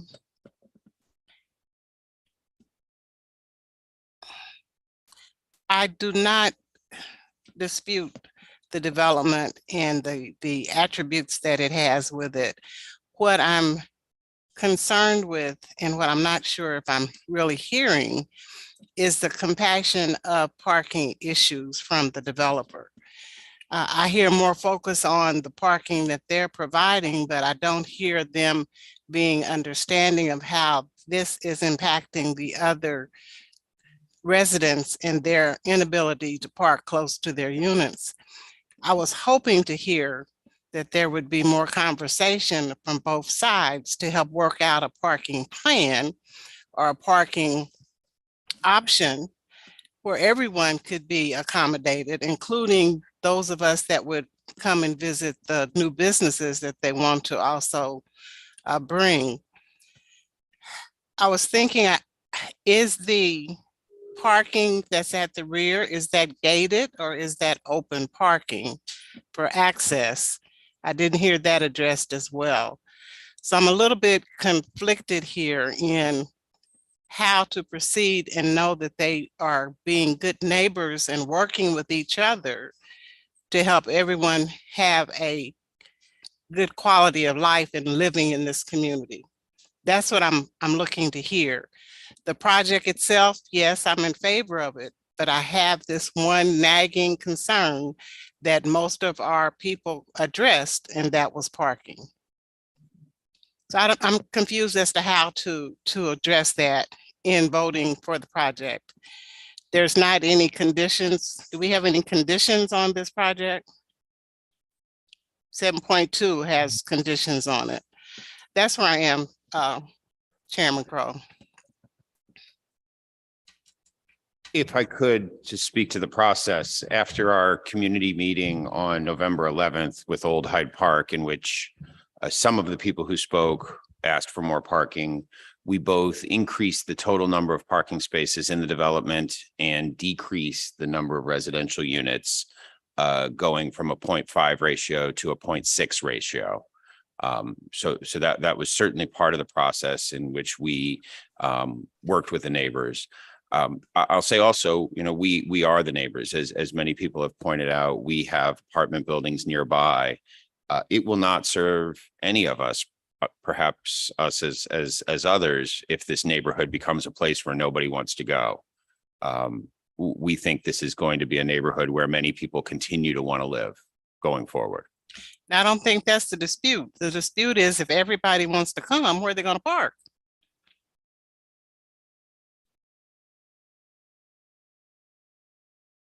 You had asked about gated versus there will be portions of the parking lot which are open for the retail parkers.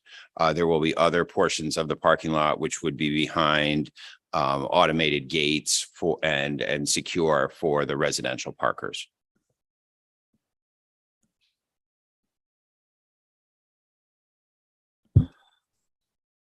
That answer your question, Ms. Beasley?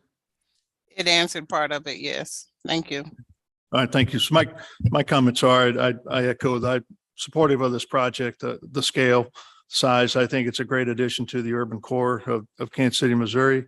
I understand the parking is a concern, but I know that with Mac Properties, with the bigger footprint that they have, they will be a steward in helping come up with parking alternatives in the area that benefits everybody. So I think there's ample time and support with that. And maybe I'm speaking for Mr. Klinkenberg that maybe that's something that Midtown KC Now could help bring on as an initiative for parking in that area, because it's not just in this one little spot. There's other places with the same problem, and it seems like something can be worked out at some point in time. So I am in favor of the project that's presented before us.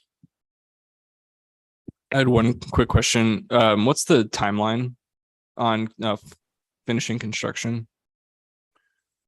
Sure, there's probably multiple timelines, but So we have a number of commercial tenants, one of which has at least a year yet to stay in the building. That's US Bank. Once we are through the entitlement process, we would give notice to them in order that lease would then tail out. We believe at the end of that lease, we should be in place with permits ready to go under construction. And ideally at that point, then we would be able to move forward. This is a fairly large scale development, and we expect that it's 18 to 24 months of construction. So if we were to complete our entitlements, let's say in early 23, we could begin in 24 with a delivery of buildings in 26. And just one more comment on that. I think that's one thing that gives me more comfort. I think we're talking about a project that won't be completed probably until 2026. That's after the streetcar hopefully will be up and running. That gives us what now, three plus years to work on different solutions in the neighborhood.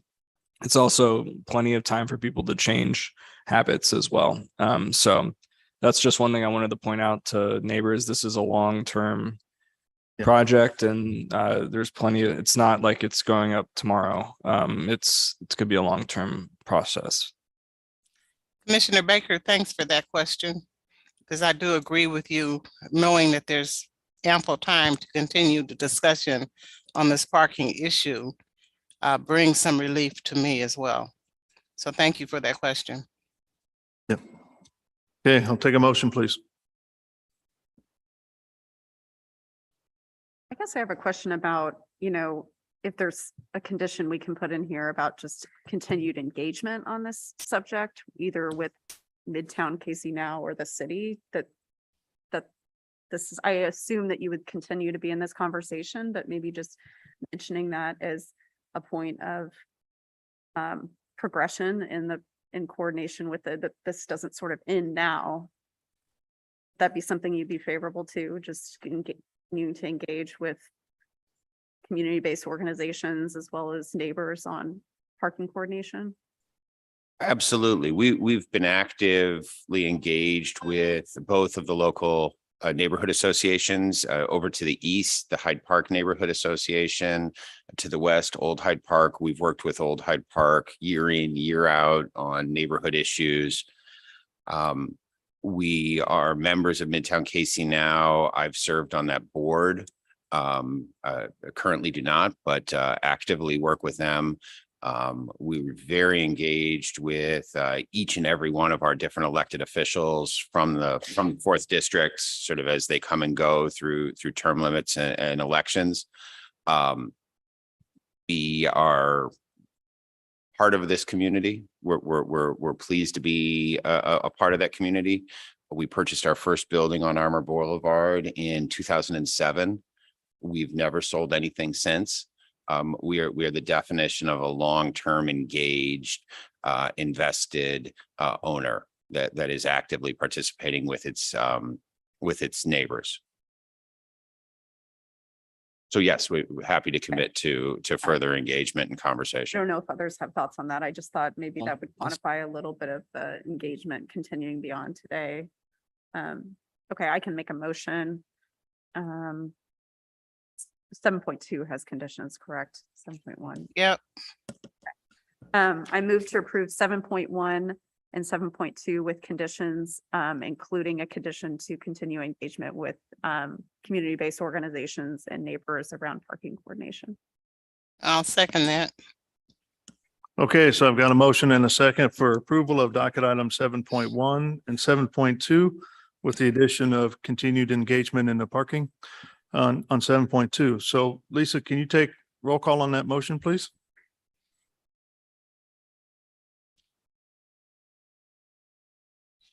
You Yes, still with- I was here. I was taking that note.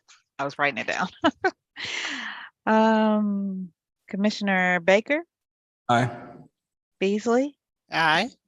Crowell, Aye. Rojas, Aye. and Sadowski. Aye. Okay, it looks like the motion passes 5-0.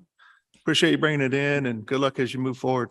Thank you for your support, and we take your condition of engagement very seriously and look forward to performing on that. Yeah, thank you for your continued investment in Kansas City. Yep. Okay, I think we made it through all of our cases.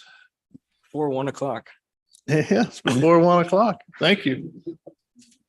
Anything else to bring before the commission? Okay. With that, motion to adjourn. So moved. Thank you. See you, Commissioner Beasley. Okay. Merry Christmas, everybody. I'm gonna be here.